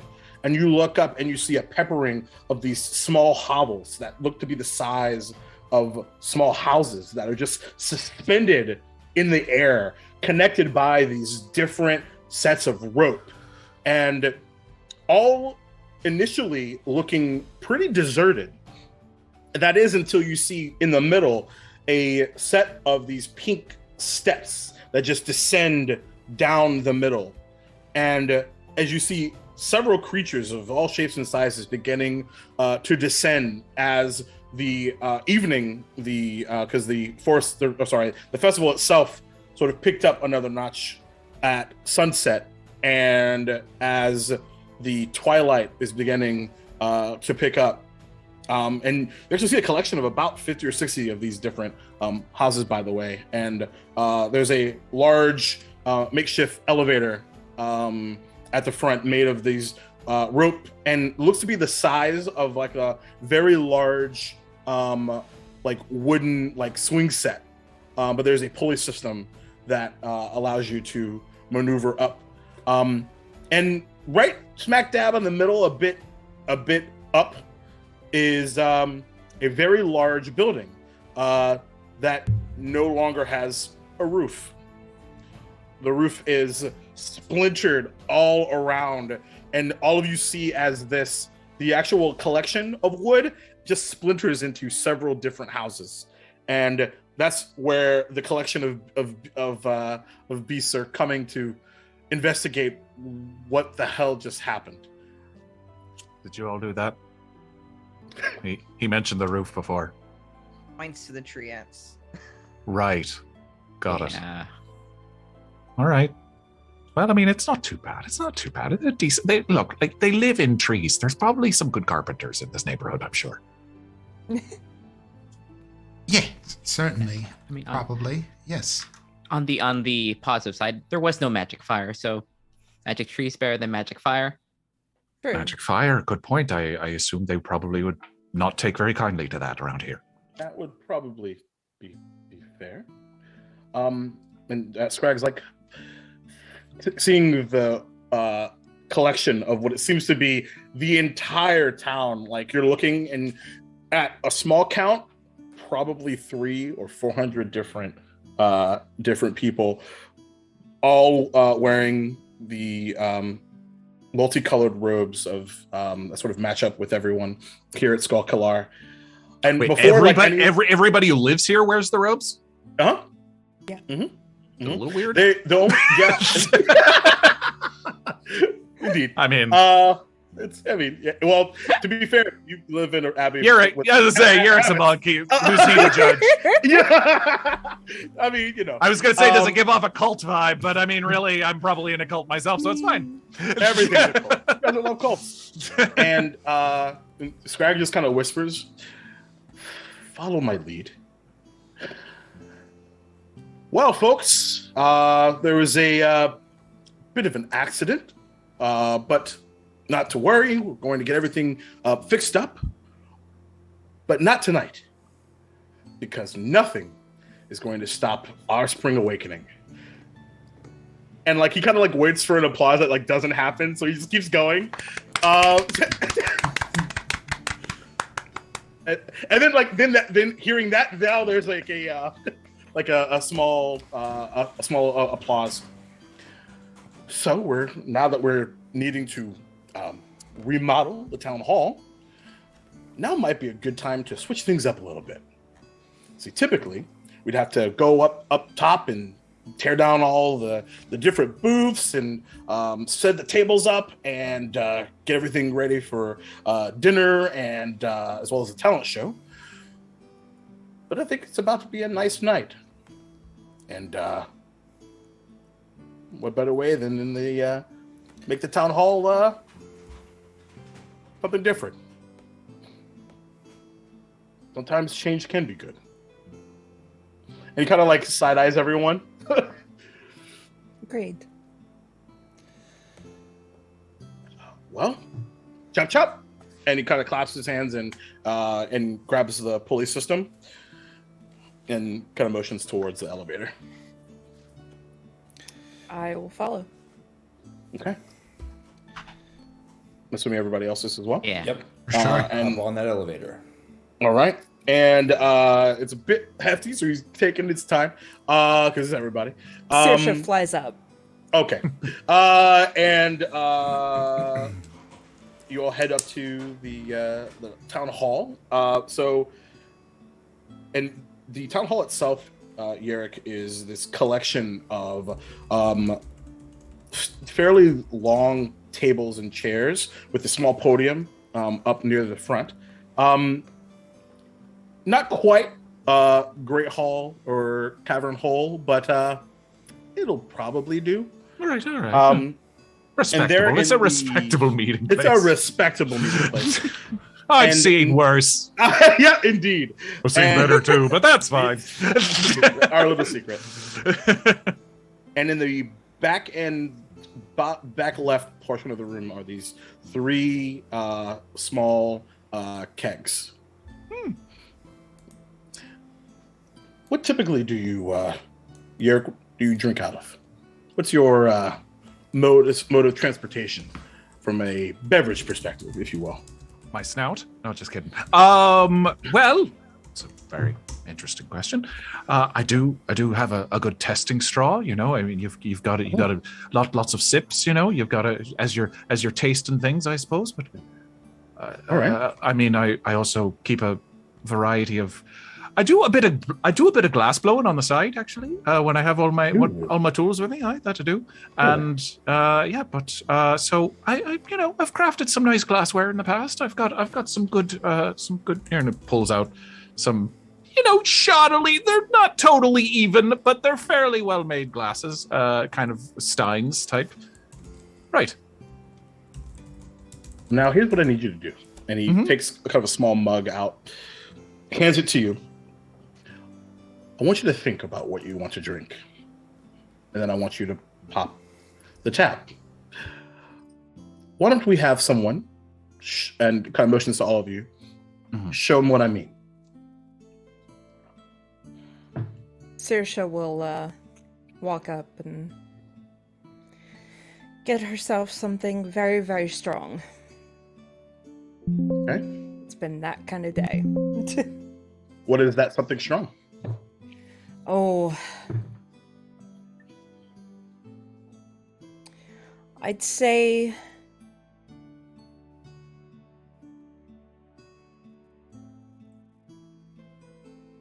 a strong Irish whiskey. Okay. As Saoirse grabs and pops the tab, and you see, which is probably a little concerning considering it's just this small like cask. You've probably not whiskey doesn't come out of it, and then suddenly, boop, there it goes, flowing out, brown whiskey. All right. What does it smell of, Saoirse? Oh,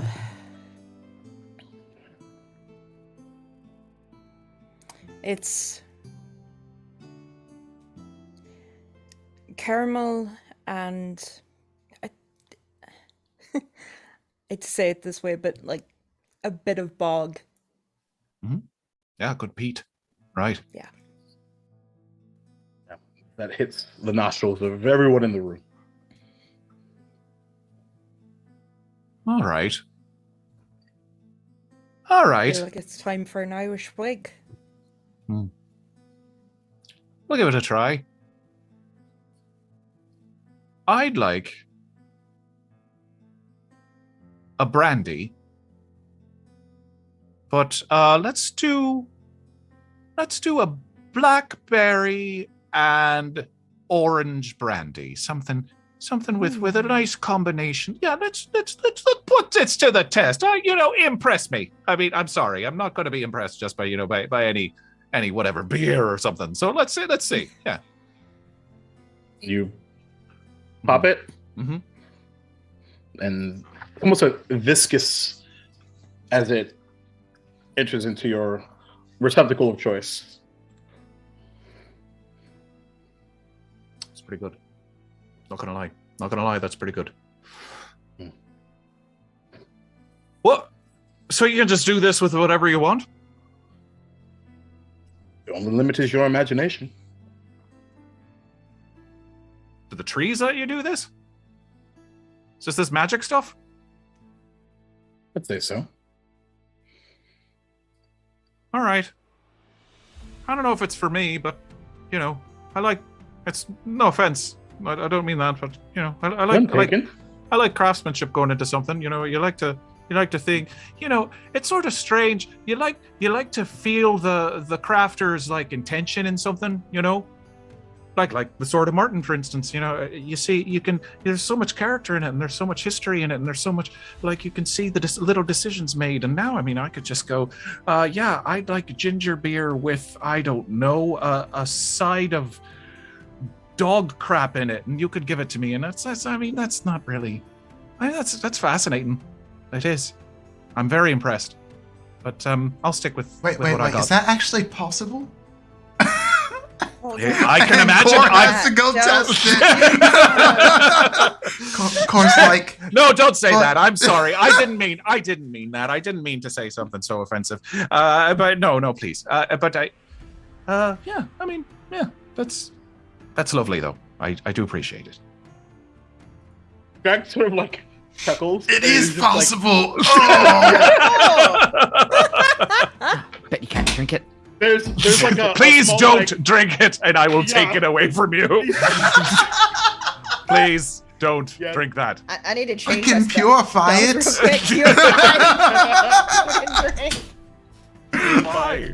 Why? Amazing. Look, no way. So, as you're all kind of collecting and getting drinks, I know. Do you follow up with a boozy root beer there, Cor, or do you? Oh yes. Okay. And the actual area is beginning to get quite busy. The volume is beginning to pick up as folks are sort of beginning to talk. You get the idea, though, that there's a couple of eyes on the newbies in town. And then there's a what are the beasts who live here? Are they mostly just they're curious? all woodland animals. Okay, No, totally. Yeah. They're all woodland animals. Cool. You do see as well as a few stoats, rats, as well as a few hare, including the hare that some of you battled. Both via arm wrestling and proper fisticuffs, mace and whatnot, as well as some majority mice, but a few squirrel, plethora of folk. No, the crows, I guess. No, ma'am. Well, did you want to go find the rat's place of lodging or what? The sooner we go, the better. Just in case he did have a friend, we don't want them to get there first. Yeah. And now would be a good time if we can get out without being noticed. Mm-hmm. And then once we search, we can celebrate with the rest of them without having to worry about it. So let's get that done first. As long as I don't miss the challenge show. It's true. I'm very curious. But, Greg, if go we ahead. want some part of the group can stay here, and then the other part can go investigate, just in case something else happens here. No, I'm fine staying with a lot of you if that's all right. I mean, these people seem fine, but no, I'll stick with the big guy with the sword of Martin on his back if that's all right. I'll get dinner started for everyone. Let me know what you find. By the way, before you go, where are my manners? Thank you. For what? Well, for all this. I mean, not for you, then something probably bad would have happened, and then who knows how that would have ended up. Yeah, something bad did happen. Yeah. Just trying to compartmentalize one thing at a time, you know? Yeah. All right. Well, you're welcome then. So, and he just kind of like shifts like a paw, like kind of forward, and out pops a small key, and he hands it to you, Saoirse. Okay. Well, let's Emergencies and go things. to this place. All right. If you to be the third branch, seventh house. Thanks. Saoirse's gonna fly over there just so it's faster. Sure. Because her walking speed is like 10. Terrible. Sorry. It's fine. You get to flies fly. Yeah. Right. You'll be okay. So you come to this fairly small, eventually, all of you, but we'll sort of skip to Malou there. And it's a blue trimmed roof with a like a dark kind of purple door, small golden knob that you almost swear in the right light appears to be glowing.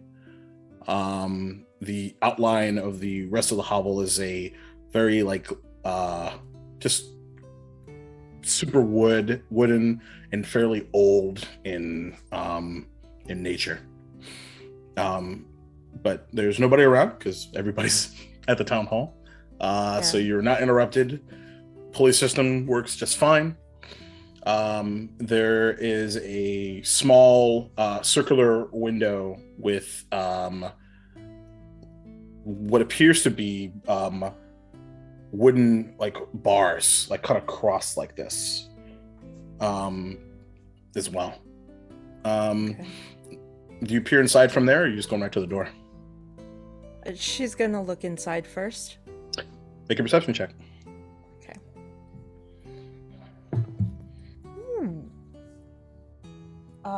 That is a dirty 20.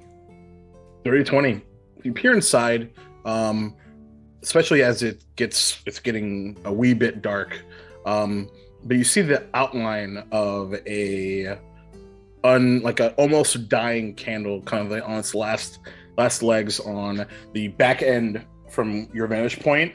As a desk that's like snug up against the wall, as well as a small what appears to be like futon on the floor, as well as a collection of about 3 books, and the drawers themselves are about four of them in total. Eulalia talked to this rat before before he Not killed your really. friend. He just sort of seemed to take an immediate dislike to you. Yeah. The first interaction any of us had with him, he threatened us, Interesting. told us to leave. So. Alright. I'm gonna. Ooh. I'm making an Arcana check on that doorknob. It was the door that's glowing, or was it the knob? It looks like it's the knob. The knob itself is glowing. Okay. Yeah. We have the yeah, key, go ahead. right? Yeah, Saoirse does actually specifically. Cool. Very well. Natural 20, eh? Yeah. Whoop, whoop. Yeah. So what is that total? Oh God. Oh, really? Uh-oh. That would be a 22. 22. Okay. Not quite an insight check, is it? So so you get the sense that there is some incantation. And the 22, you have the key still in your, and you kind of look at the key, and as you've now come up closer, the energy that seems to be glowing from the door, and as you get closer, the volume of the yellow light was initially dormant, and as you got closer, it begins to glow just a bit. Okay. Should we stand back? Maybe. Probably. 30 steps back. Yeah, just back up. Tamarisk unsheathes his rapier. There's no one inside. I mean, never know, right? You never know. The door could be something pretending to be a door. I mean, a tree just And can't then, kill it. Cor just smacks Tamarisk on the back. Not hard. It's like to be. Well, it's harder than it probably should be. He's a big guy. Didn't you get a key? Yeah, she's gonna. Is there any like writing or anything on this key? No? Okay. No writing. Then she's going to very carefully put the key in the lock. Okay. And try to turn it.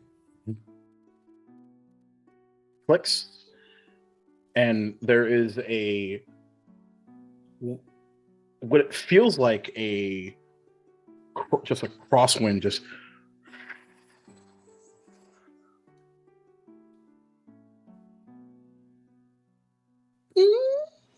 as the door opens. Okay. That wasn't suspicious at all. Gotta keep you on your toes. And you're immediately hit with the scent of like old musk. It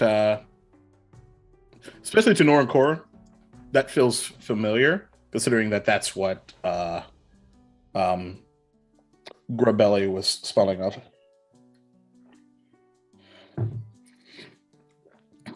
I assume you go in? Yeah. Hello? Anyone else? here. Hi? Right. All right, just making sure, I guess. Sorry. So, climb in. Everything sort of matches what Sarah Schiff saw earlier. I'm gonna go and look at the candle that's burning. Okay. By the way, as soon as the door opened, the actual key itself begins to glow like a goldenrod, and then disappears. Interesting. Very Was that- interesting. Was that Grubbelly fella, did he use magic himself, or was he just kind of a sword and dagger kind of guy? He used magic. All right. Good to know. Keep an eye out, I guess, even though I'm learning about magic as we go, so I don't really know what to keep an eye out for. Well, to be fair, though, it doesn't everybody here use magic of some sort? This is the heart of magic, no? Yeah, Could be. doesn't seem incredibly unusual that there'd be there's a some lot of magic it. here. True. While Ceres is checking out the candle, I would like to rummage through the desk, please. Yeah. In a very careful and methodical way. As you do. What drawer do you check? You have a long drawer on the left-hand side and 3 drawers on the right side. That just 1, 2, 3 down. I would like to go on the long one, please. Okay, I love that. You locked. I do it harder. Locked. Sasha, do you still have that key? No, it disappeared when we walked in. Okay. Then I am going to take out my thieves' tools, and as a rogue, I am going to pick this thing. Sure. And go ahead and roll a thieves' tools check, and Sarah should go ahead and make an investigation check on said candle. Is anyone else doing anything while this is happening? I'm hanging by the door. This isn't totally my business, so I'm just sort of letting them take the lead for sure. Sure. I think Alice is going to, while Tamarisk is looking at the drawer, I think she's going to start kind of stamping on the floorboards, just like around, make sure there's no like hollow areas. That is perception a wild thing to do. I'm sorry. It's sort of like Stepping on them. I mean, yes, April. I love the idea of just like it is. idea. It's interesting to me. Sorry. I was gonna cast guidance on Tamarisk. Nora's gonna walk up behind with her mace out. Do you need help? Like she's about to hit the desk to open it. And when I do it, I'm gonna touch Tamarisk's shoulder and cast guidance. Okay, Cool. sure. Bing. All right. So this is sleight of hand, right? With proficiency. Sleight of hand with proficiency. Yep. All right. And a D4. Actually, it's a dexterity. Actually, dexterity with proficiency. Dexterity with proficiency. Got it. Okay. Oh no. Then I'm gonna do dexterity with proficiency. So that is an 8 plus proficiency, which is 12 plus 4. No, that's my initiative. Where's my proficiency? Okay, sorry, 14. Then And a plus D4. guidance. And a And D4. plus guidance. Got it. Ironically, I'm way better at doing this on pen and paper. So that's 16. 16. As always, guidance seals the deal.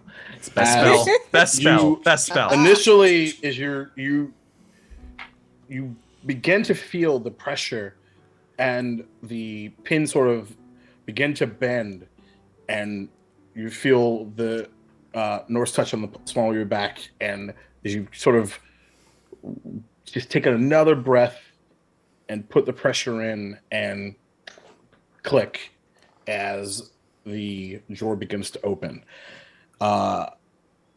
Make a dexterity saving throw. Okay. Damn. I'm also going This is what you're to, made while for. this is happening, I'm I going also- to use my divine sense. Okay. And thus I will know the location of celestial fiend or undead within 60 feet of me that is not behind total cover or affected by the hollow spell. Oh wait, I can't. Anything that is affected by the hollow spell. Anyway. Right. Yeah, totally makes sense. Okie dokie. I got a 21 on my 21 on your investigation. candle check. So that as right before that happens, you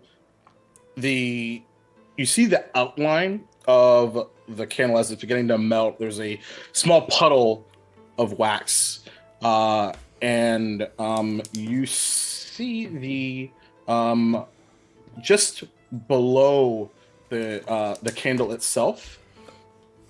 You actually see a word that doesn't really ring a bell to you initially. Okay. It's spelled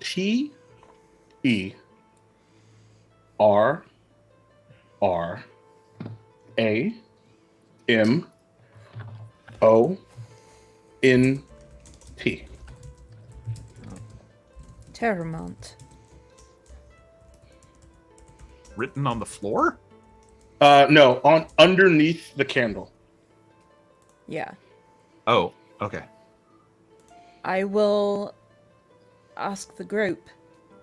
Does anyone know this? Terramont. Tamarisk, it rings a bell immediately for you. Terramort is an island to the northwest of Salamanistron. Some time ago, many, many years ago, it was a island stronghold in the far northwestern sea. You've heard stories of both Badger Lords and the Long Patrol having to deal with many parties that try to take the mountain. And many of those, well, we don't call them vermin anymore, but back then we did.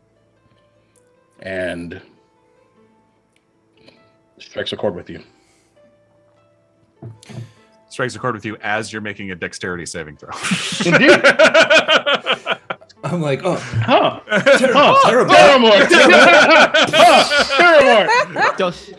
Wait, I've heard that. Boom. DM, not do wrong. I also need Rings to a make that bell. dexterity saving throw since I was next to Everyone Tamarisk? that's in, everyone with the exception of Yerrick, actually. Oh no. Oh, we all do. Cool. Yes. Cool. I'm taking over the show. You're all dead. Great. Everybody, this is actually a big coup. The Oh, entire God. Dungeon Run cast is coming I over. rolled a 1, so you might. I also rolled a 1. Yarrick can't heal, guys. Yarrick's not so good at the healing. I got a 17. Okay, so, Oh no.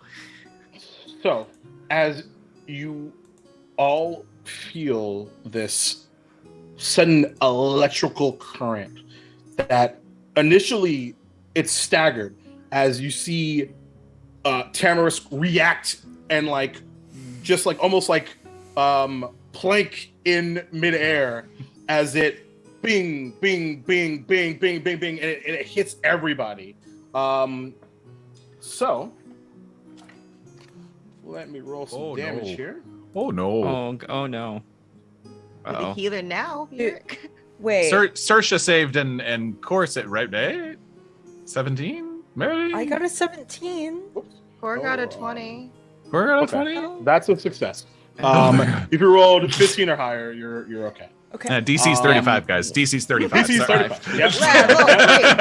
Well, fuck. That's 8d6 damage. I'm I sorry. think your guys. DM might hate you, guys. What is that playing? You Oh, could've y'all just- Destroyed my ret. It is I all will the throw puns. you back. It's the Y'all puns. got hit by what was it? By fork lightning core. That's Yeah, you're right. Well, fortunately, you only suffer. For those of you that failed, you suffer 11 points of lightning. oh damage. boy. Zap. 5 if you are if you saved. I'm still level 2.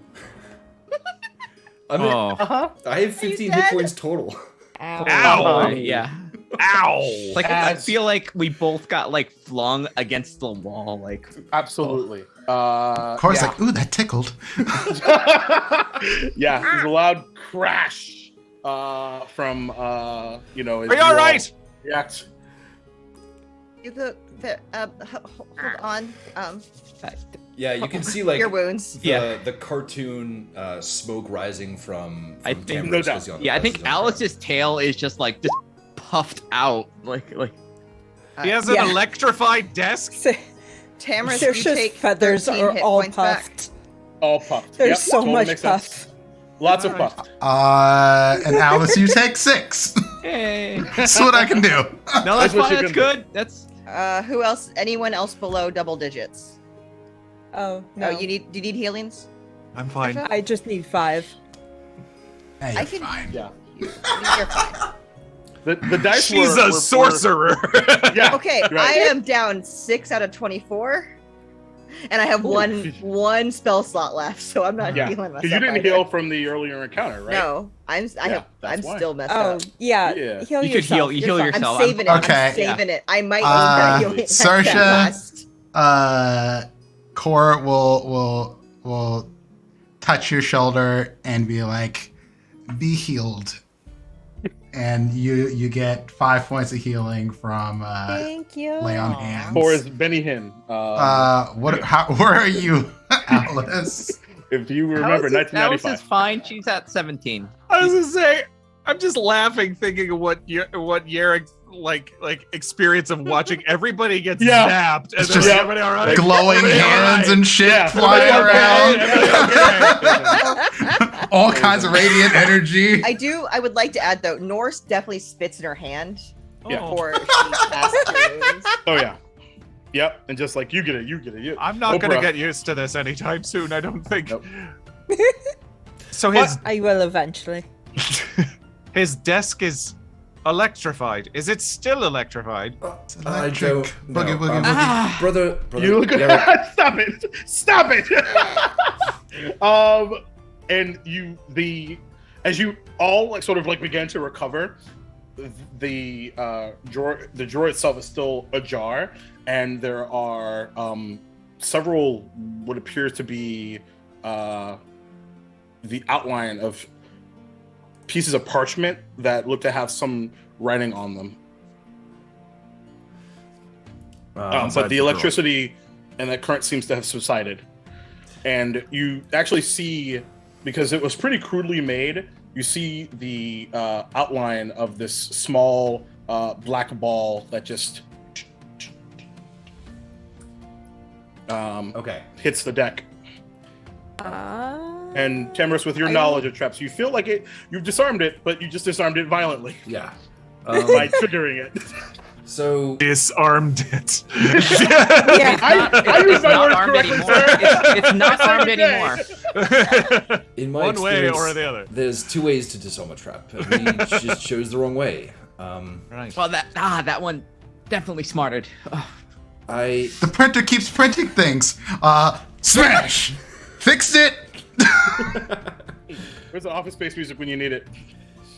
So, is everybody okay? I'm sorry. That was clumsy and not careful of me. He All right. just tried to be a little bit. We should probably check for traps before we start opening things. A bit. Yes, of course. Noel, thank you very much for the healing, by the way. I feel much better. It might be small comfort, but probably tells us we're on the right track towards something. I mean, you don't trap nothing. Yeah, you don't trap. Yeah. Breathe. Oh. probably. I'm digging in. Okay. Give me the investigation check. Saoirse's gonna Guidance? grab the little black ball. Okay. You've received one no longer trapped black ball. Please add it to your inventory. So not great. I did an 8. Guidance. An 8. D4. I feel like, well, I don't know. Jacob. That's fine. Okay, cool. It's just a D4. It's fine. You can maximize at a 12, so that's fine. 10. 10.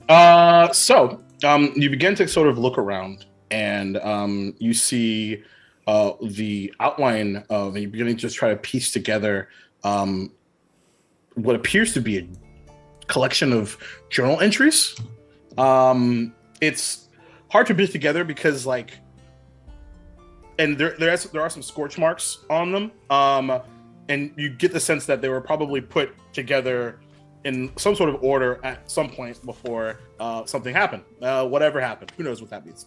But the one that catches your eye initially is an entry that, for TLDR purposes, says, I miss them, but I can't go back. This is my home now. It's quiet here and peaceful. No one gives me crap. I do miss some of the grog, though.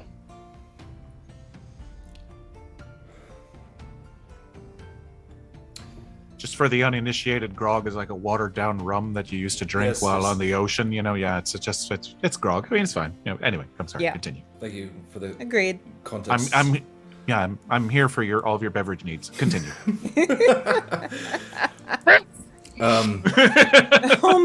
Oh my god. I can drink that drink Oh. with satisfaction. Oh, does it say? I'm who it's- assumed to our Kofi is like just the transcript of all the ways that Prince has tortured us every. I was gonna say, Right? I feel like people are missing out on the Zoom. They chat. are. They are. I have to figure out how to like. I promise y'all, most of these are just like they just flow from my fingers by accident. I'm not even thinking about it; it just happens. I haven't even seen you moved, and then it just pops up. Right, bing, there it is. So, does it say who it's to? It's a it journal, does. he said. It seems, yeah, it's a journal. Oh, okay. All right, I thought it was a letter. It's not a letter. Okay. Are you there, God? It's me, Grubbelly. It's me, Billy. Please come talk to me. No, so you fan to the next one, and it says that I found this strange tree, and I spent hours and hours just focusing and thinking, and then a doorway opened. The next one. These people are gullible. I could take this town if I wanted, but I won't. Not now. Not yet, at least. And then there's another. Damn. There are new people. Do they know me? Did they come to find me? I have to be rid of them. How? And it just goes on. It's sad. Wow. It's very sad. Wow. So it seems like he descended into a bit of paranoia, and Indeed. it was some sort of plot to expel us because he felt rather threatened by our presence. Sometimes when you find something good, I mean, yeah, I guess if you're worried that it's finite and you're worried that someone else is going to come and take it away from you, but yeah, the best things in life are shared. You know, I mean, that's sad. Interesting that he was so He worried. just left his family. Well, we don't know. He says, sounds like he was forced to leave. Should we try to write them a letter? If they're alive, don't have much to go on, right? Yeah. Hopefully, they're not like him. And where would you send it? Terramond? Town? Was there anything else? You said there was a bed, a candle, a desk. There are other drawers in the desk. There was a couple of books on the top of the desk. They're currently on the ground now for reasons. But you can flip through those if you'd like. Yeah, right. Toss the whole thing. That you could flip through if you wanted. How long had, by the way, from the journal entries, how long had he lived here? There are no dates. No clue. Okay. All right. How many entries are there? A lot? A little? There seem to be, at least when you look initially, 10, 15, but then you kind of do the math, and if you kind of put a paw into the drawer, there are hundreds. Wow. Okay.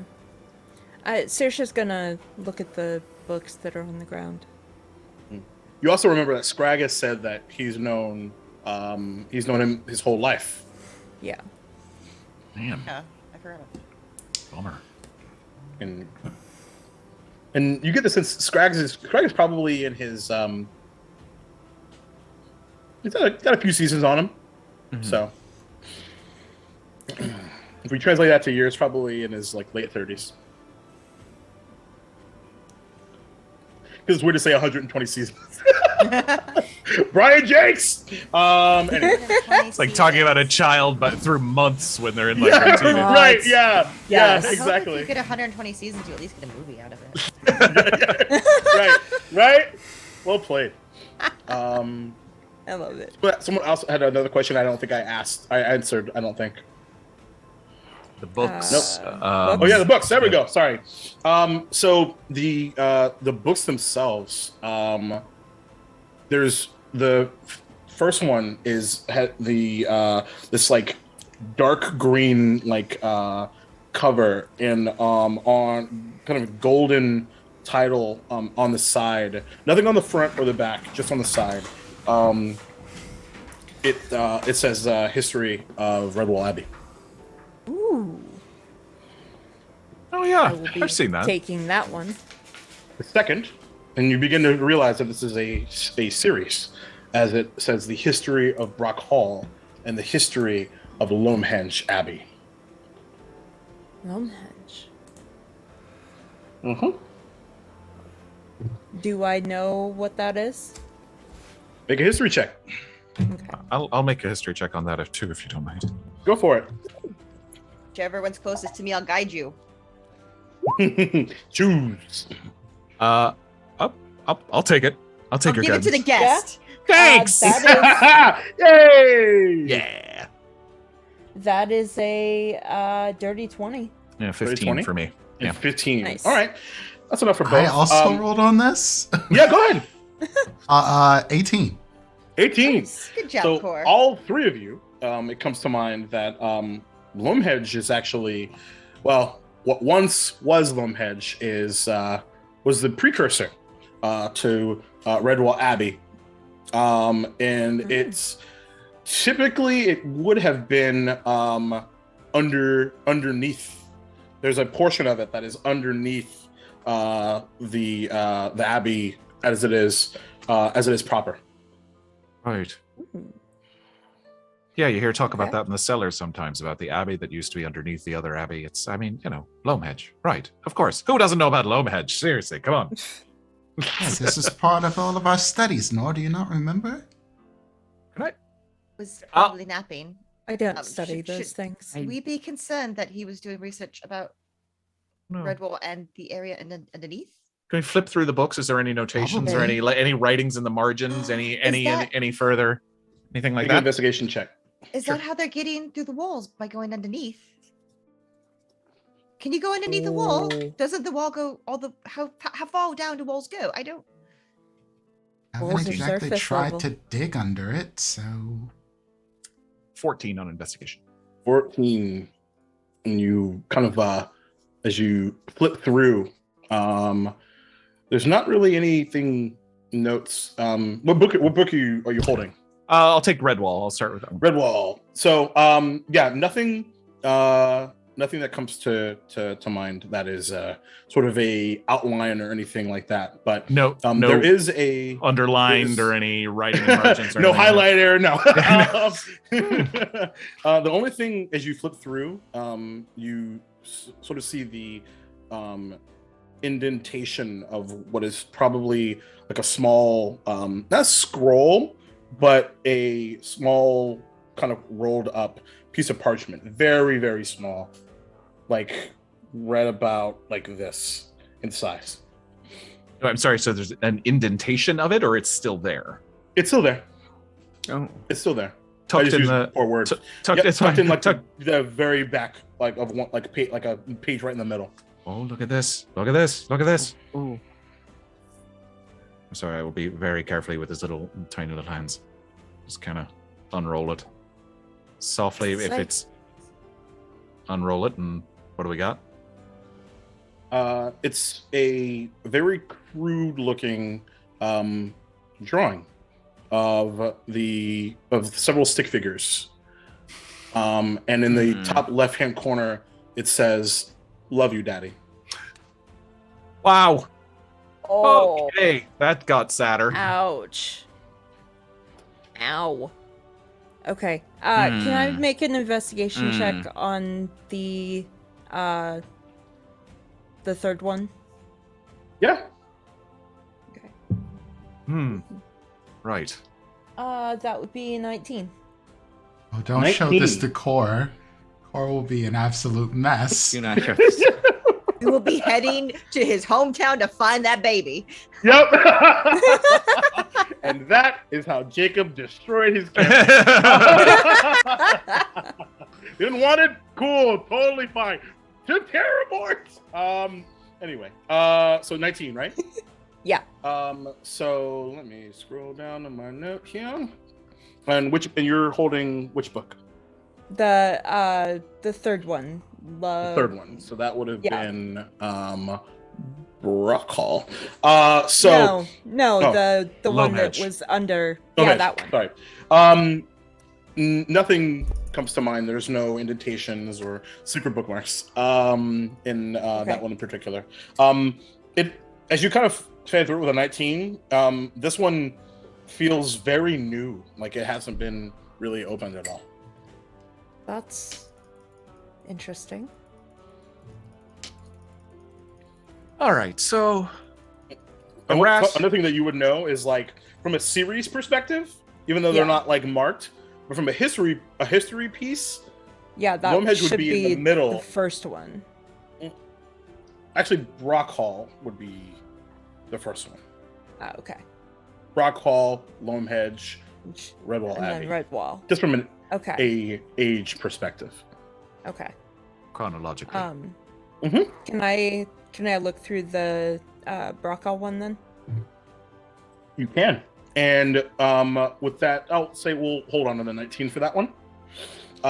And that one also has a small rolled up piece of parchment. Okay. Don't let Cora look. It's more children's art. It's gonna destroy us. I will take it out and take a look at it. Okay. Fortunately, no children's drawing, but there is a drawing, and it's because you're proficient in Arcana, right? Yeah. So I you think. recognize this? Are you? No, not. Oh, well, I already said it, so I'm giving it to you anyway. So you look and you recognize this immediately as some sort of incantation. It's not a picture because it's a spell. Okay. Can I tell what spell it is? Now make an Arcana check. Okay. I can do that. That's Yeah. weird looking writing to me. I can't tell what that is. Good news, it's not more sad children's drawings, so that's a good. That's a plus. That's a sad plus. children's Why are the drawings. Oh, sorry, I forgot Brother to no, Yurik. no. No. Never mind. No, there were no 18. sad children's drawings. Cool. It was Forget I just, said. it was Sorry. hypothetical. 21. Modify memory. That's fine. So I don't have that spell, but I just cast it anyway. Just hand core booze. Distract him with Yeah, here. My memory. Here's a bottle. Here, drink this. So yeah, you it feels of conjuration. You can feel that energy. You get the sense that's probably where his Misty Step ability came from. Ooh. Andy. Because you thought that I was done when I gave y'all treants. I'm not gonna just like not give you more shit. Gang gang. I adore Misty Step. It a is good one one. of my favorite So spells. this is a scroll of Misty Step. Bonus action spells are Oh, yeah. debased. Ooh. So is it okay? It's a scroll, so it's one use only. Unless you have a wizard friend, but none of you wizards, so that's okay. They can put it in their spell book. You said, are there more Bad drawers joke. that need to be? Yeah, unlocked? yes, there are 3 more drawers. Maybe No, check it's for good. traps on all of Look those at before you Tamarisk. open them, though. Yeah. Did we check these? Also, before I do that, I do want to follow up. Did Alice find anything like any hollow spots in the floor? Thank you for reminding me. So Alice has been because it is dancing a- on the floor this Yeah. entire time. the whole time. Like Just found a hole, just pointing at it like. you know that those piano keys on the floor, hot cross. Core standing there paranoid and it's like heavy armor. Like, Yeah. oh god, I think please, she's like on please. her like hands and knees, kind of just like, Yeah. just, like Yeah, sure. Thank you for the reminder. Clog what's dancing odd on the especially because floorboards. this is a building that is suspended by these long branches. Everything is hollow. Ah. So you don't really. Nothing seems out of the ordinary because it's all the opposite of what you anticipated. Cool. Okay. In that case, then I am going to check for traps on the remaining 3 Oh, doors. sorry, I forgot one thing. Especially with the time that this took, I want Alice. I want you to roll a D100 for me. Uh-oh. Nothing bad happens. There's Nothing bad somebody in happens. the house then. with us. 54. What's that? 54. 54. Okay. Studio Right 54. right down the middle. So Studio 54. So you are you're not playing Hot Crossbones, but you're being very thorough. And right as you get to about the middle, one of the large sort of wooden planks flips, just whoop. And you see a long bone.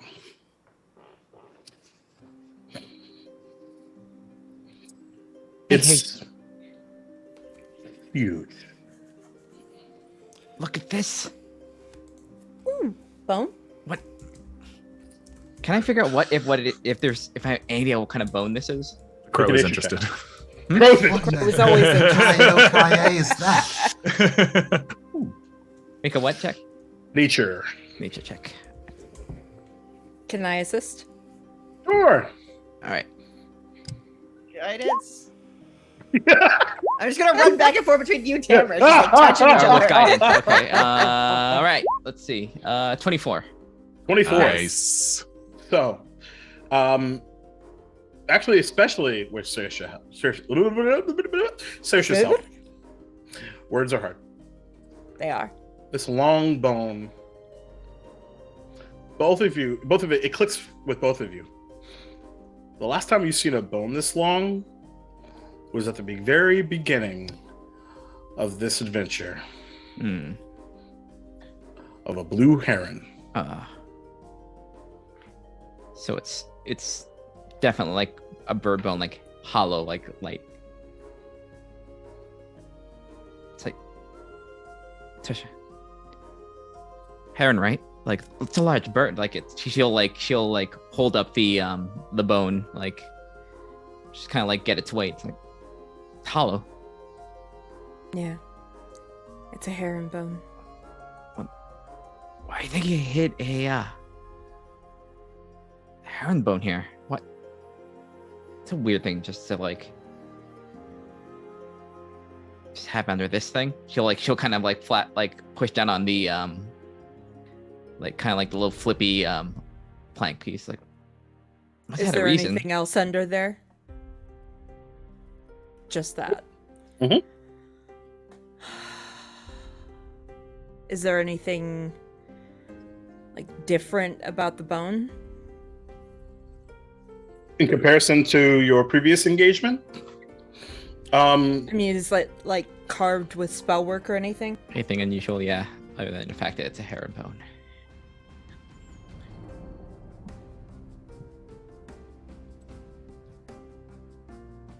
there is some discoloration, like whether you because most bones are white.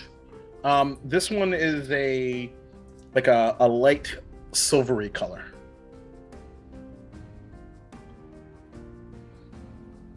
That's... Do I have any idea what would cause that? No? No Okay. Do you think it might Nothing be comes to mind.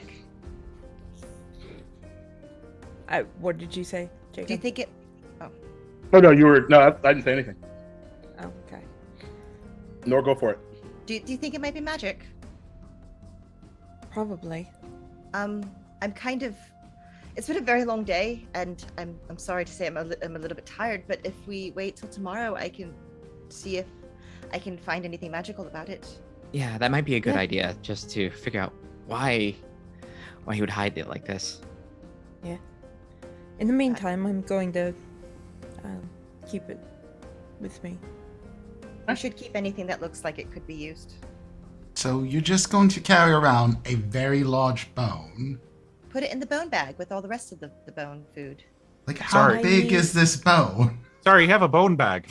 Sorry. It's Okay. lunchbox. I'm slightly mean, less I comfortable about already following. Oh, I've already carry gotten a over this staff. part. Right. Good point. No, I'm sorry. I'm just kidding. All right. I hope you're not a kitten. I'm obviously. That's where not we a end kitten. tonight. No, I'm just kidding. And the Poor entire character, show. Killing the entire Twitch account. No. Oh, the stream's done. Put a cat in a shrew suit. Get him. Cameras, you look like you Twist! have a something you wanted to do face. Is there anything you wanted to do? Them drawers, Just though. Yeah, I'm gonna check out these drawers, but Okay, cool. I wanna Cool. give as much space as possible to the very large bone.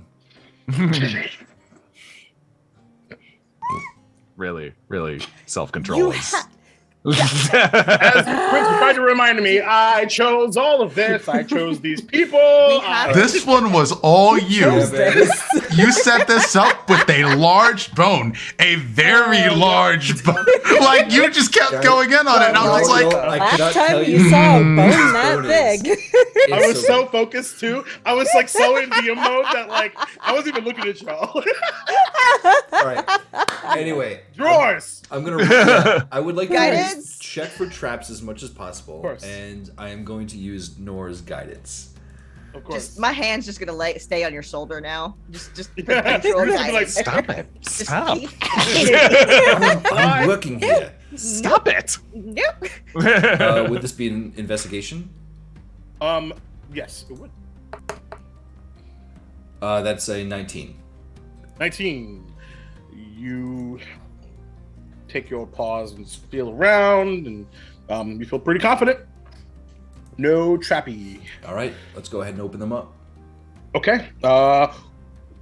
Locked.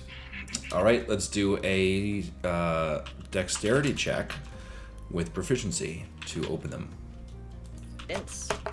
And go ahead and roll 3 times because there are 3 drawers. All right, so that is 16 plus my d4. 17 on the top one. Oh boy. Oh no. Yes. Crit fail on the second Rip. one. Yeah. Oops.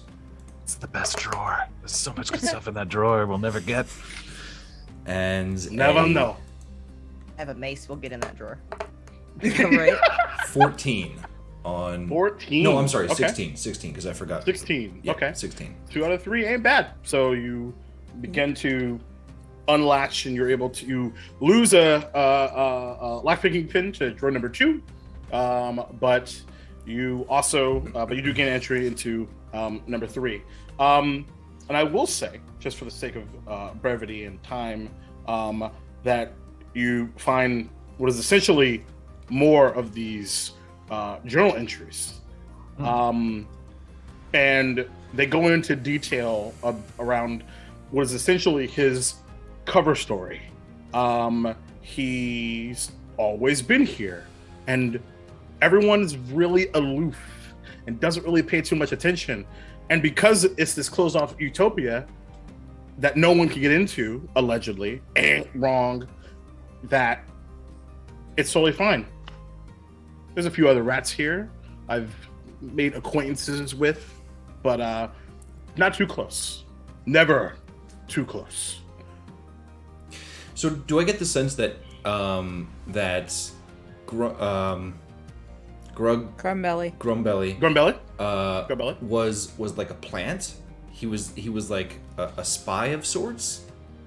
So, that's a great question, because when you get to the bottom drawer, you see what is a familiar small note, because it's a copy of the first note that was sent to Redwall Abbey. that says Wow. that Southward was first, and that we're coming to Redwall Abbey second. Oh, heck.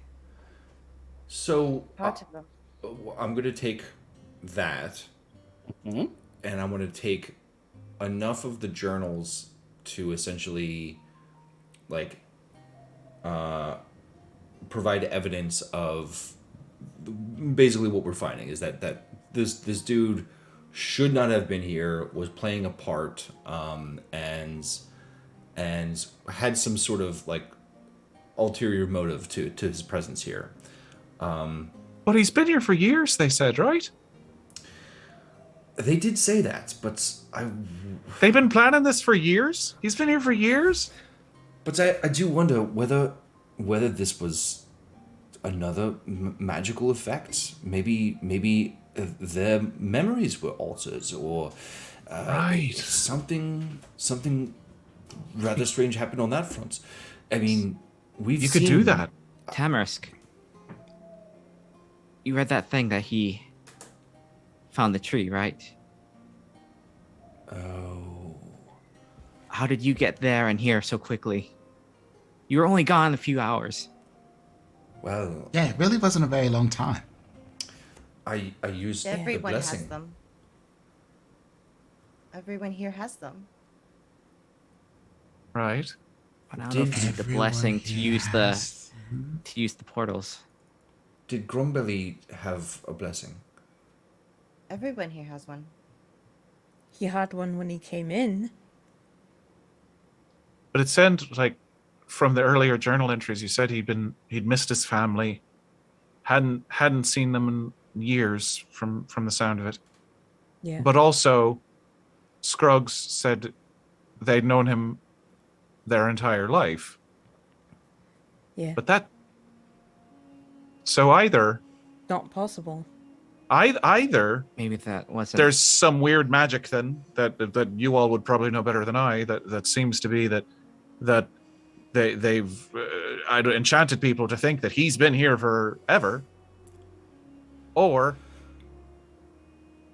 I don't know what. I mean, if he knew magic, I mean, it could be any number of things. It could have replaced him. Could have done the he's- mind thing. Or he's very old and they've been planning this for seasons and seasons and seasons. None of the options are good. Or a lot of journals. He could have been very old. What is the type of beast that Scrug is, and what is the type? Crag. The fox. Okay, what is their relative Crag, I mean. ages, like in terms of their typical lifespan?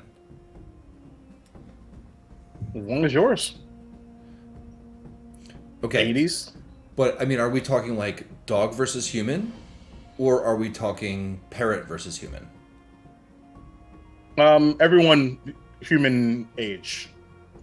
Okay, so Expectancy wise. so life expectancy is uniform across the beasts. Mm-hmm. Well, then I think we have some questions for Scrog. Yes. Grag. Scrag. And just for context, Scrubbelly was, you get the sense, was probably in his 50s, early 50s. I mean, no matter what the reason or how he did it, one thing is that they most certainly know about this place. I don't think it's a secret. Oh, certainly. That part is way, way out of, like, secret land. What if Skrig was I give up. I give up. Now you're just Yeah, no, I'm just kidding. messing with Continue, you. please. What if he's in on this and is part of it? It's possible, I suppose. And we're in a lot of trouble then. And we should walk carefully if we think that. My hand goes immediately to my rapier. Not to jump to conclusions, but just to be cautious. Right. We don't know. Could be just as helpful and as well-meaning as he says he is, but now that you bring up that point, that is, we might not be out of trouble quite yet. Nor said I she don't could. think he's involved. Nor said she could see when something was magical, Wait. right? Right? Yes, I have a way of detecting magic, but again, I'm very tired, and it wouldn't be until tomorrow that I can do it. But can you also tell if like there's magic just like affecting a person, or? I haven't tried. I could. Wait. Now that you bring up that point, Tamarisk, he did seem rather eager to have the body buried immediately. And to I keep don't it know if that's a quiet. good- Yes. It Dude, did I seem don't quite like odd, this. didn't it? I almost rolled an insight check on him, and I was like, that would be rude, and Yurik would not do it. I don't. I just No- met him. no I'm joke. good. Like, No why would joke. they keep I think this that's a good. It's a good instinct. We're. Saoirse Also, does if we- not agree with any of this. If we do want to talk to him again and wait till tomorrow, I have some other tricks that I could try as well. That sounds. I mean, you were. Well, Quite the hold effort on. today, Anne. Let's think about this for a second, because talking to you all has really ruined my ability to, trust. So Chill. No. I'm thinking potentially if we were to, just go back to the regular groove of things, he might be aware that something is a little bit off and make it very difficult for us. Maybe we could tell him some No. of the things we found. Or we could just yoke him up now. I'm Or not we- capable of doing that at the moment. Again, very I mean- tired. Saoirse, you seem very troubled. I say we go back to the festival, enjoy our night, and we'll deal with things in the morning. All right, I guess just keep an eye on your back. Just be careful. Keep an eye out. I don't think I have No, that flexibility. Well, Not literally, we stay it's a- back to back, so I watch your back and you watch my back. I mean, that's one way to do it. Yeah. You know, Like that one time you got us lost in the woods. I don't know Didn't get us that I'll. lost. We were just going in the wrong direction. Right. And that does not mean lost. No, I knew which direction we were going. It was wrong. So, let me propose something. As you all know, going to festivals is not my thing. You don't really do fun. You left Honestly. to Generally, avoid the no. fun. You're pretty correct on that. You chose to walk into the woods alone to a battleground than to go to a festival. I'm rather averse to these sorts of things. Well, in that case, but I do have a good eye for keeping watch out for danger. Why don't Then come with us. I will come with you, and I'll just sort of stay on the outskirts of the festival and ensure that you all can enjoy yourselves. And if something goes awry and somebody does something that's out of place, I can act, alert you all, and just make sure that Kor gets the festival that he was promised. As long as you're not alone, everyone should have a buddy. Well, there are 6 of us. Alice, And there's going to stay 6 of us for the rest of time, so this won't be a bad idea at all. What was that? Yeah, definitely. Alice, I get the sense that you also are less prone to celebrating in festivals. Would you like to Honestly, join? the festival doesn't even seem all that interesting to me I mean, anymore. I did Like win. the whole death conspiracy thing, ants flying through houses, people being crushed, Puts a dead damp- bodies. Puts a damper on the festivities. I know what you mean. Yeah. Yeah, Well, yeah. Also, that child's heart. well, My dad's dead. I don't think being fated for glory is supposed to be easy by any means. Well said. And we do need to keep up appearances. Yes.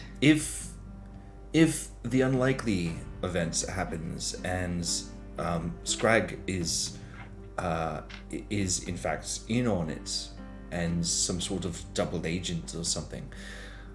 We need to make sure that he does not raise suspicions. Yes. I mean, well, in case it does lead to a fight, I know you've all said you're quite tired. So, I mean, we could try to take him aside now and just ask him. But what if I he's think not the so. only one I'm in actually town? with that one. What if My name's Well- Yarrick.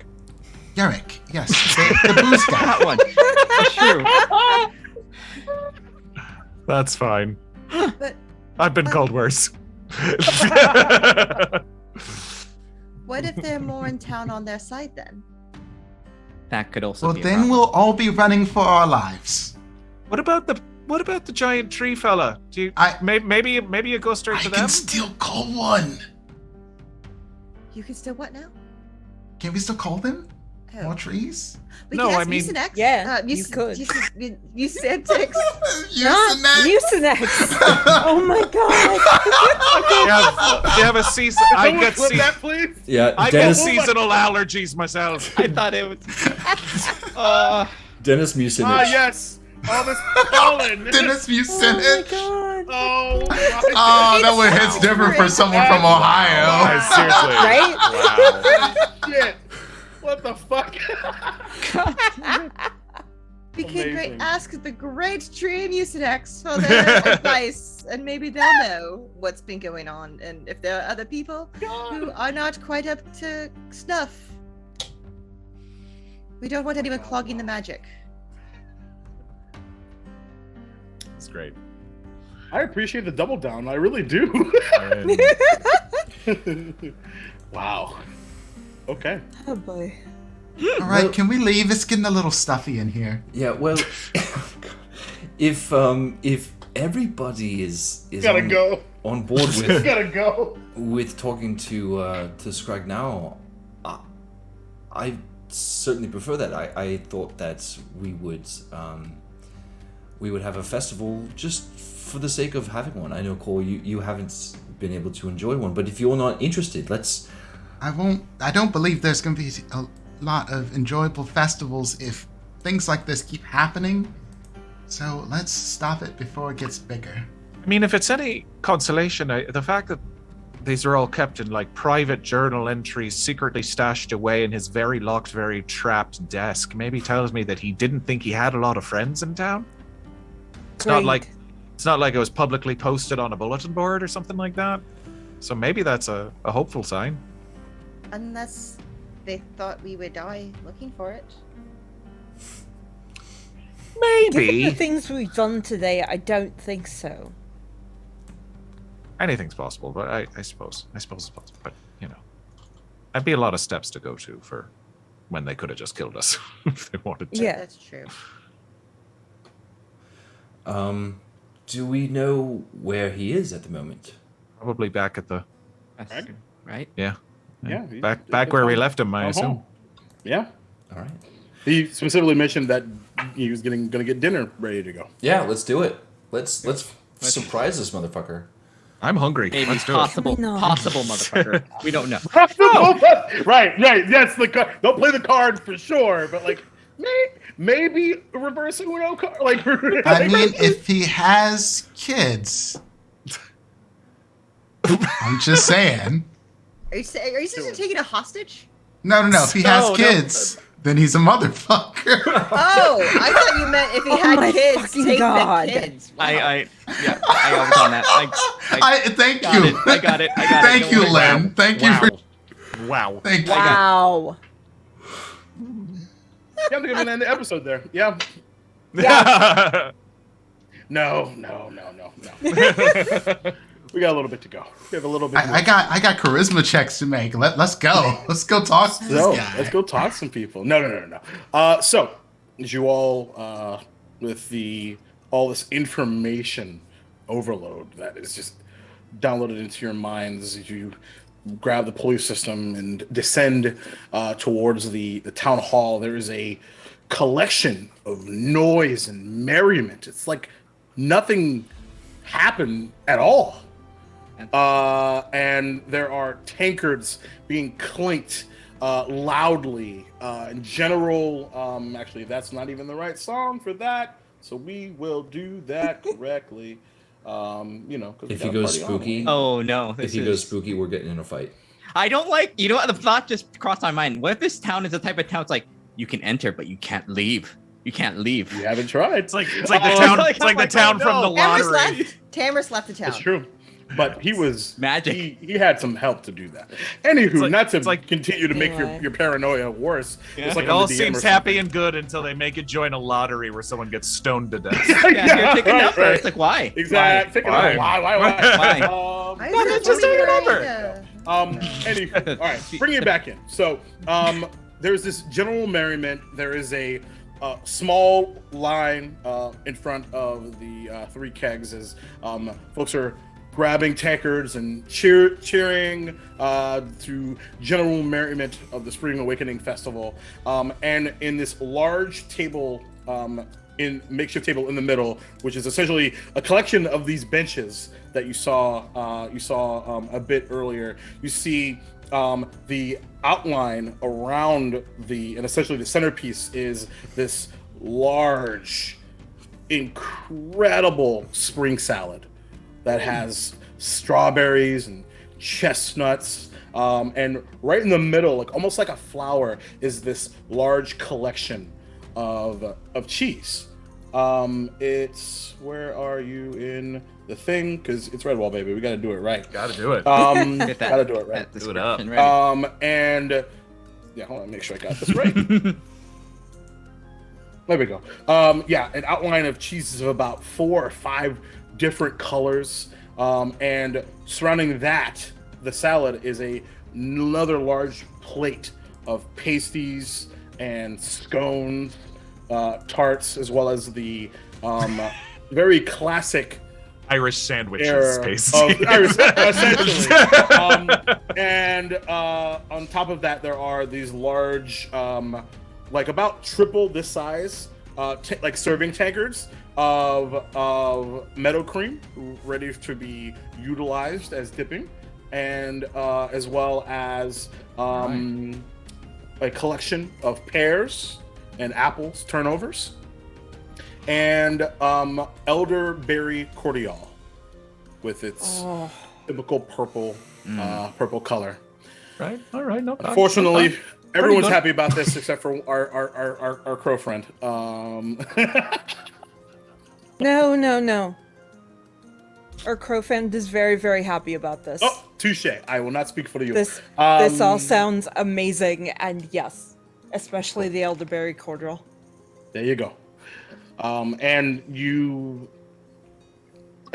assuming you're looking for your target, if you will, of Scrag, who is potential target, a potential target, and is tankard in hand, just seemingly talking his back to the door from your vantage point. Coming in, he's near the back, almost towards the podium where he typically speaks when there's business to be done. Mr. Scrog, sir. Scrag. So you whine through the. Dang it! Sorry. Thank you, Serja. I appreciate it. I think Cora is just like making way essentially to this person because Cora's big. You're the lineman. So Cora's just probably has a drink and cheese in hand because I mean I still have to. It's a festival. There's food. Making our way over to the Yep. We grab a turnover. I grab a turnover and a piece of cheese. As you do, and as you eventually get his attention. Oh, excuse me, you're back. Sorry, burps, elderberry curriel, you know. Well done. Oh, where are my manners?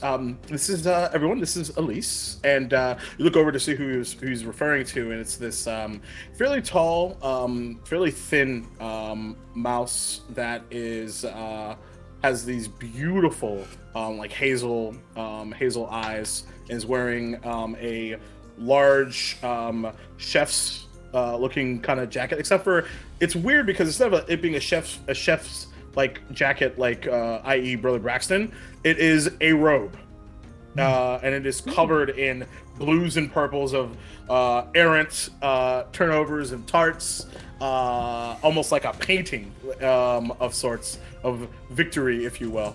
And she goes, "Oh, welcome everyone. It's Scrag was just telling me about all of you. It's a pleasure to have you. We don't get new folk in town ever. Plus I heard of some of the battles up top. It kind of points to you, Nora. You're a scrappy young lass, yeah? Well done, well done. And you, Alice, was it? With Yes. the magic of a bull. I can't even begin to understand. And even though you, Core, was it? You were quite a threat. With arm wrestling, you dethroned the champion in the first round. That's never been done before. It's just amazing job. I was not fit.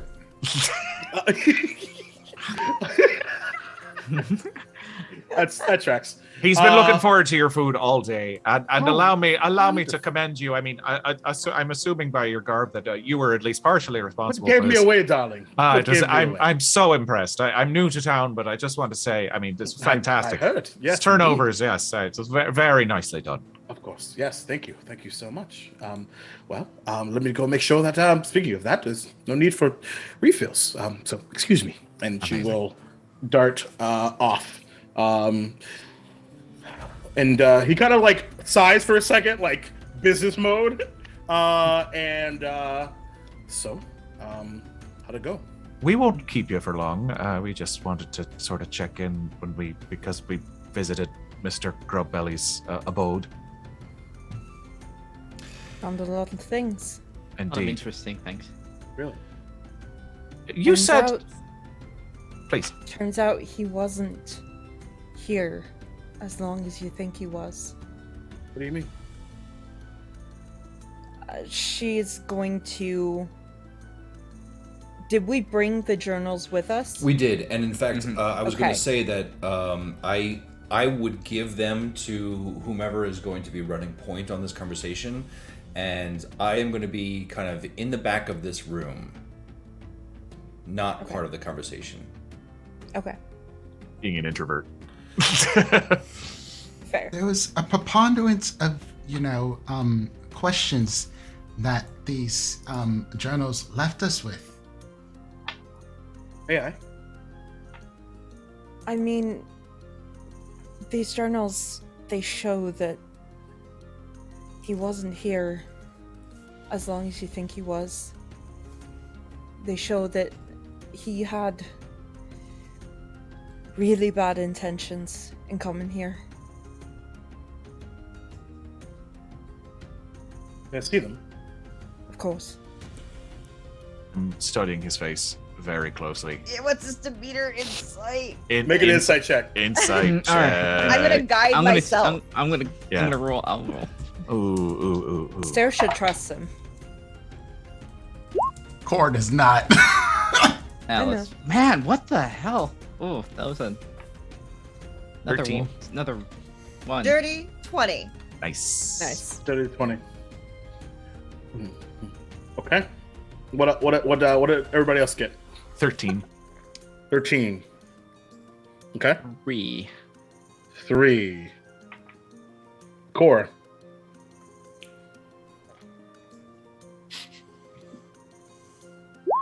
Or Also, Well, Core doesn't even Also more 3. now. Core really doesn't trust join him. us. Fuck this Okay. guy. And he's a bit hard to read just in general.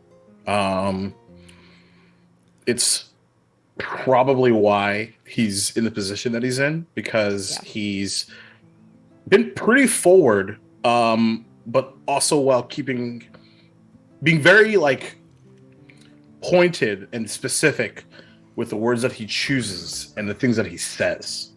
yeah.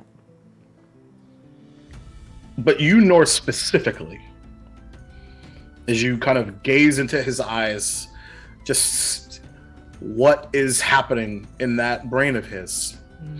And he's got this furrowed brow as he fans and fans and fans. There's like a moment where like someone like bumps into him and goes, "What you reading?" And he just, not now. And he just Nope.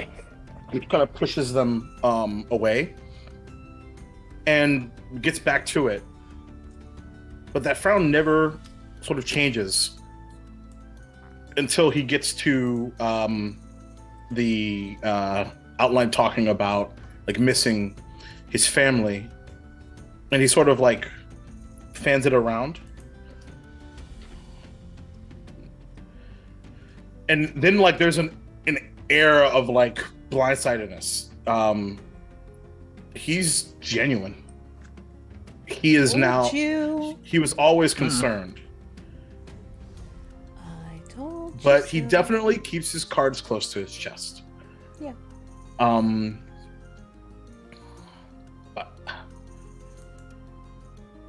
It seems that my you're right. We are mistaken. This It wasn't your fault. No, certainly not. he like trails off for a second, grabs the cordial.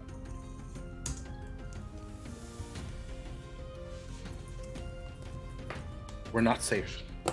Who else could he have been working with? And then like the frown becomes like his eyes sort of like dart into like you feel like this like inner anger, and maybe for the first time like true outward emotion. I don't know who to trust. You can trust us. You can trust us, and I mean, there's no mention of any others in his journals, and I will say we noticed that they were very hidden and quite behind some quite dangerous traps. So if that's any good indication that he was possibly acting alone. Yeah, by the way, you all you look all right? You We're fine. little frayed, kind of like points to Tamris, like the frayed edges of fur, like all right. It's been a long day. And kind of looks over at Tamarisk.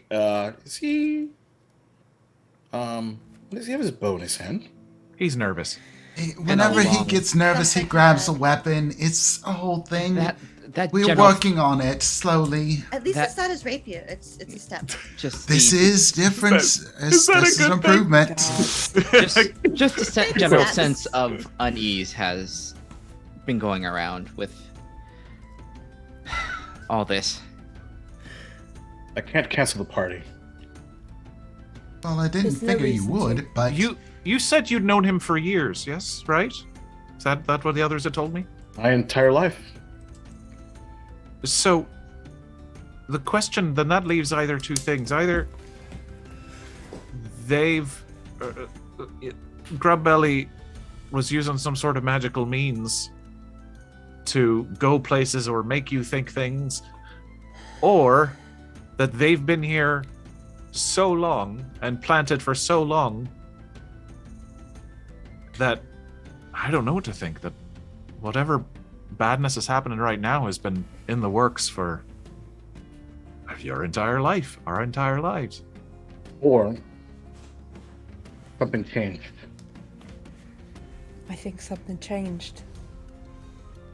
I don't think that it's possible for me to believe that he was always this way. Hell, the bet that he made was that it was you that caused this change. You've been so willing to slay an innocent creature to prove it. Have you heard of this place? This place that we saw mention of, this island? Have you heard of No. Terramont? He never No. spoke of it? Never spoke Remember, of... he said he never was s- from here. Born and raised, I'm gonna remember? I'm gonna show him the flask. it seemed he had children, a wife. A whole life before this. Yeah. Far away from here. No mention of children. Ever. He was from Salamanderstrom. But clearly, it bothered him enough.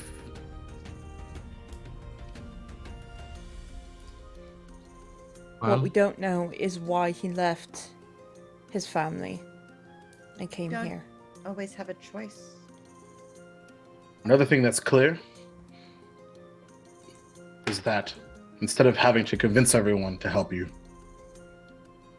we have a reason to help you now.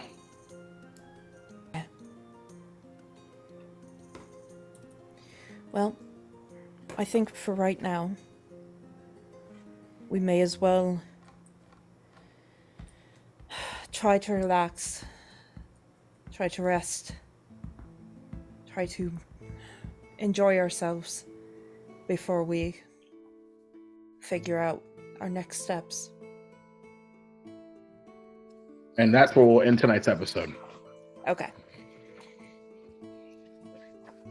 Yay!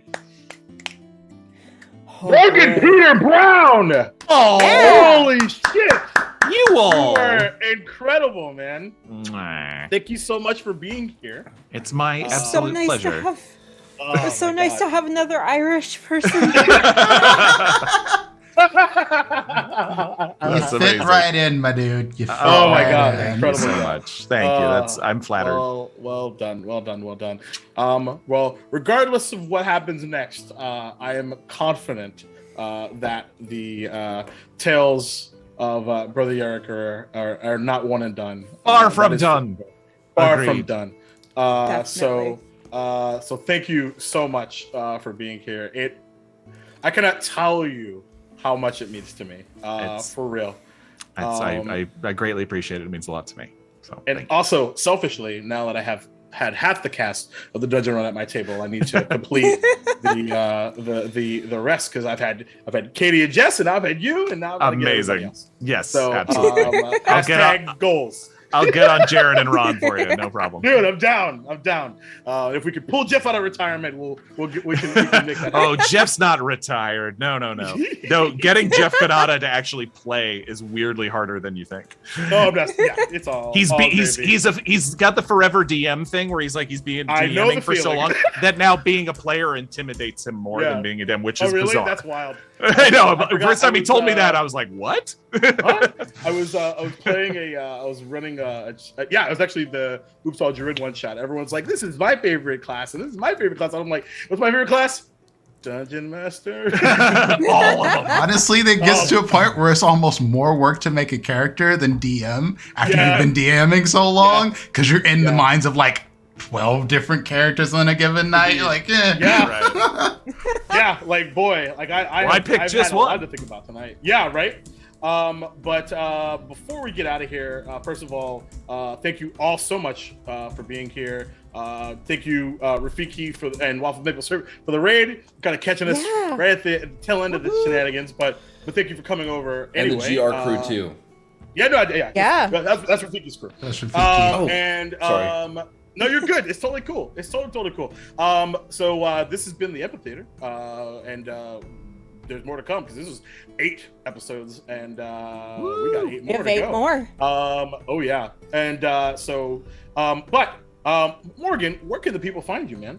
Oh, goodness gracious. You can find me on Twitter, Morgan Pete Brown minus the R. All sorts of places. But yes, as you pointed out, I'm on the Dungeon Run. I'm also on a horror D&D podcast, which is hopefully coming back soon, called Fear Initiative, which we have a lot of dark and creepy fun on there as well. And yeah, I'm in episodes. You can find me in episodes of Minx, as we were talking about at intermission. I'm currently on Minx on HBO Max, and I was also in the Netflix series Colin in Black and White, which I'm very proud of. I'm in an episode of that as well. But yes, Yeah. keep busy. Hell yeah, nothing wrong with that. Speaking of somebody that keeps busy, Prince, you're not doing anything, right? Like you're just like straight. Hello, everyone. I'm Prince, also known as Dimples and Dice, and that's where you can find me around the internet, Twitch, Twitter, Instagram, all that jazz. I'm even working on my TikTok game now. TikTok's a lot of work. That's the thing about right? TikTok. Like, I feel like It there's really a is. level of production I need to put into it. You're like, I'm now. just going to do a TikTok, and 2 hours later, you're like, still doing this TikTok. That's exactly what it's been like. it me doing this TikTok still. Yep. Amazing. Let's see. What do I have going on? It's a Tuesday. So next time you'll see me is on Thursday. at 12 p.m. Eastern Time over on Faeforge Academy for Yay. the Reclamation Project. If y'all not watching the Faeforge Academy or listening to the Faeforge Academy podcast, please do so. It is a great D&D podcast, and I love the little short stints that we do because all of this ties into the greater world there. So we still got, it'll be 3 more episodes. So yeah, it's coming to a close in the Reclamation Project, and it's gonna be good. I cried at the last episode, so that tells you where we were. Outside of that, we got Strixhaven on Sunday. Yeah, you do. That is Sunday at 8 p.m. That is DM'd by April Raygun. I play an obnoxious character there. Just say that. You can also catch me running D&D on Sundays as well. I am the DM for Wayward Revelry, which is a D&D 5e campaign based on Wild Beyond the Witchlight. And Saturdays is probably the last other day. Yeah, Saturday. I'm getting my days. I'm ahead of myself and behind myself. Saturdays, 9 p.m. Eastern Time. I'm the storyteller for Vampire the Masquerade Philly by night. Yeah, you are. Jeez. Yeah. That's a lot. He's not doing anything. And I'm also on another game that goes on before that at 6 p.m. Eastern Time on Vancouver by night. And I was supposed to be at PAX running games too, but my cat decided that it was surgery time for his fucked up tooth. So that means I'll be around to play even more games and more stuff to come. If you saw the Table Goth Twitter, you might have seen something with me in it. Sick. Yeah, I literally was like, another one? Jesus Christ. It's only so many hours in the day. Hit me, hypocrite. Yeah. I can't say shit. That's it. For now. Word. Go. Yep. There you go. April Raygun, what's happening? Hey friends, I am April. You can find me ever as April Raygun. I am the co-founders of Slady ATL and the program manager of Gehenna Gaming. You can find me here on Tuesdays. You can also find me at the exact same time over at Fortnite playing Dreadful Tales. Or just check out the VOD of that one, because this one's live. You could also, where else am I? Strixhaven After the Fall is on Sundays. It's my first game. It's the game. It's the first game I've ever DM'd and kind of wrote part of. And it's a beautiful mess. That's just me letting my friends do stupid things. One of those friends is that's all Prince. DMing is. That's what this is. Just, if you have not watched it, you need to watch it just so you can meet the Kumo, which is Prince's character. The Kumo would appreciate you all joining us on Sundays for Strixhaven. The Kumo loves you. That is the Kumo. And No. there's a bunch of other things coming out. Follow my Twitter. There's stuff. Awesome. There you go. There you go. All right, who's next? Crystal. Hello, people. My name is Crystal Fear. You can find me at Crystal_Fear on Twitter and at Crystal Fear pretty much everywhere else. I am here every Tuesday with these lovely people. And then on Thursdays, I am in the Echoing Dark. It is a folk horror campaign over on twitch.tv/gildinglight at 7 p.m. EST every Thursday. So come check that out. Nice. Indeed. Lynn, what's happening? Hey, I'm Lynn, Gremlin art pretty much everywhere, Twitter, Twitch. You can catch my art there, including the ones that here and the ones in April's Strixhaven game, which I did all the Get your art from Lynn. Lynn's amazing. Yeah. If you don't hire Lynn, I'm coming after you. Like straight I'm up. also coming after you. I just want to fan go over Lynn's art so hard. Me too. Me too. I tag Lynn in. I need art Lynn. Thank you. Lynn. Appreciate it. Anything else? Yeah, I mean, next time you'll see me is tomorrow for Follow Black Cat's Hex Crawl spy game campaign, where we have to leave the Cayman Islands because we had an incredibly weird fight with our arch nemesis, and we have to leave the country. Wow. It was wild. That was People got tease, though. people got airlifted out. We had a fist fight. It was wild. Nice. I want to run. Only the game. in the Caymans. Only in the Caymans. Love it. Ben, what's happening in your world? You can find me a lot of places. Just all all over the place. The very first place that I would like to share with you that you could find me is Friday mornings at 7 in the morning, where PB Smitty and I get very silly and say stupid things to each other, and it brings very strong kind of like morning zoo vibes, and it is just extremely silly. The other place that you can find me at is walking around the neighborhood. I like to take walks outside, especially now it's becoming spring, and there's beautiful foliage and the flowers are coming out.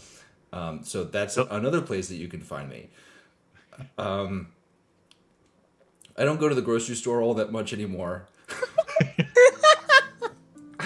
So you can't really find me there. Bill, are you okay? Bill, I don't know you that well. Are you all right, buddy? I'm going to an industry conference in Miami tomorrow morning. You can find me there. Oh, that's great. Oh, great. Miami's nice right now. Yeah, Miami's, for sure. Nice and stuff. Yeah, I'm going to be in a hotel pretty much the whole time. So if you find out, you're gonna vlog it. You're gonna stream it here on the. Are you gonna TikTok from it? I would like a apparently TikTok, TikTok is a live, lot of work, so probably not. It's a lot of work. No joke. But make sure you Anyway. get pastelitos. Anyway. Oh, also you can follow me on Bill Delphia with underscores at every one of the So there's a Philadelphia network on Twitter. You said on. Never mind. Please keep going. You can follow me at Philadelphia on Twitter. And then I'll hand it back to you, Duval. Indeed. As we've been joking, I'm not doing anything either. Except for tomorrow, Wednesday, 8 p.m. Eastern Time, twitch.tv/the Theater. Right here, we're going to play some Chrono Trigger, getting the back end of the Age of Antiquity, which is super fun, and should be a good time. And we can talk about tonight's episode if you want. Also, on Friday, I'll be over on Sumedi Games for Helping Heart Hands, which I mentioned at the top of the show, where we do a bunch of ridiculous incentives and a bunch of TTRPGs, and whatever money that we raise, it just gets dropped in somebody's Ko-fi that needs some help, and they don't even know about it until it happens, and then they cry, and it's like a really fucking good time. And then this particular Sunday is a Duval and Dragons Sunday. So if you're not familiar, that is my Chrono Trigger 5e campaign that is now in July, will be 2 years old. Which is pretty ridiculous. So that's episode, I think, 33, because we play bi-weekly. So you should definitely come over and check that out. 7:30 p.m. Eastern Time forward. Wait, I did it wrong. Twitch.tv/Sumedi Games. And then on the opposite Sunday, of course, is Dragonlance Dragons of Rebirth, where I play Professor Isonov, our white-robed wizard of abjuration and divination. Maybe conjuration later, because Watsi's doing a bunch of ridiculous UA stuff when it comes to Dragonlance. So that's particularly awesome. It actually ends with a Z, Prince, just so you know. But I appreciate it anyway. That's actually getting really ridiculous. I'm level 13, everyone else is level 8, and we're gonna go find an ancient green dragon. So everybody's gonna die. Woo! So that should be really cool. But you're an abjuration wizard, so if you do your job, they won't. For a while. We'll see. That's a lot. She's a 280-year-old rocking gnome. That's a lot to do. You know what I'm saying? And then, of course, the opposite Thursday, so not this coming Thursday, but next week, will be our next episode of our Pathfinder 2e actual play, Strength of a Thousand AP, Outcast and Outclassed, where I play Hideaki, our Empty Sky Kasine Summoner, along with his Copper Dragon Eidolon. See, that is a lot. Copper Dragon Eidolon over Noza. I only got about 40% of that, but keep going. Yeah, totally cool. That's what you shouldn't feel bad about taking one. At all, Prince. Take all the time you need. It's a good time. But that's also why, I will end with this. Don't forget to take care of yourself, because burnout is fucking real. So don't forget to take care of yourself, because we want you to hang out with us and stuff. You can't do that if you're asleep for 3 days because you burned yourself out. Just saying. Speaking from experience. I wouldn't know anything about that. Not at all. Cannot relate. Yep, let's do it again. Yeah, not doing much ado about nothing, as they say. But like to end every game and every session and every stream that I do by reminding you of the following things: that Black Lives Matter, that trans rights are human rights, stop Asian hate if you see it, and that you're not alone, and that you're a badass, and we really like having you around. So, as always, thank you so much for being here. We're gonna go and raid that bronze girl. So drop some Duvals and some ridiculousness in the chat and say hello. And we'll be back here next week for episode 9 and see where this goes as we hit the second half of this campaign. Thank you so much and have a wonderful night. Bye. Too sweet. All right, I believe We're out. We're out. Whoop Whoop whoop. God, I summoned a pattern. We should like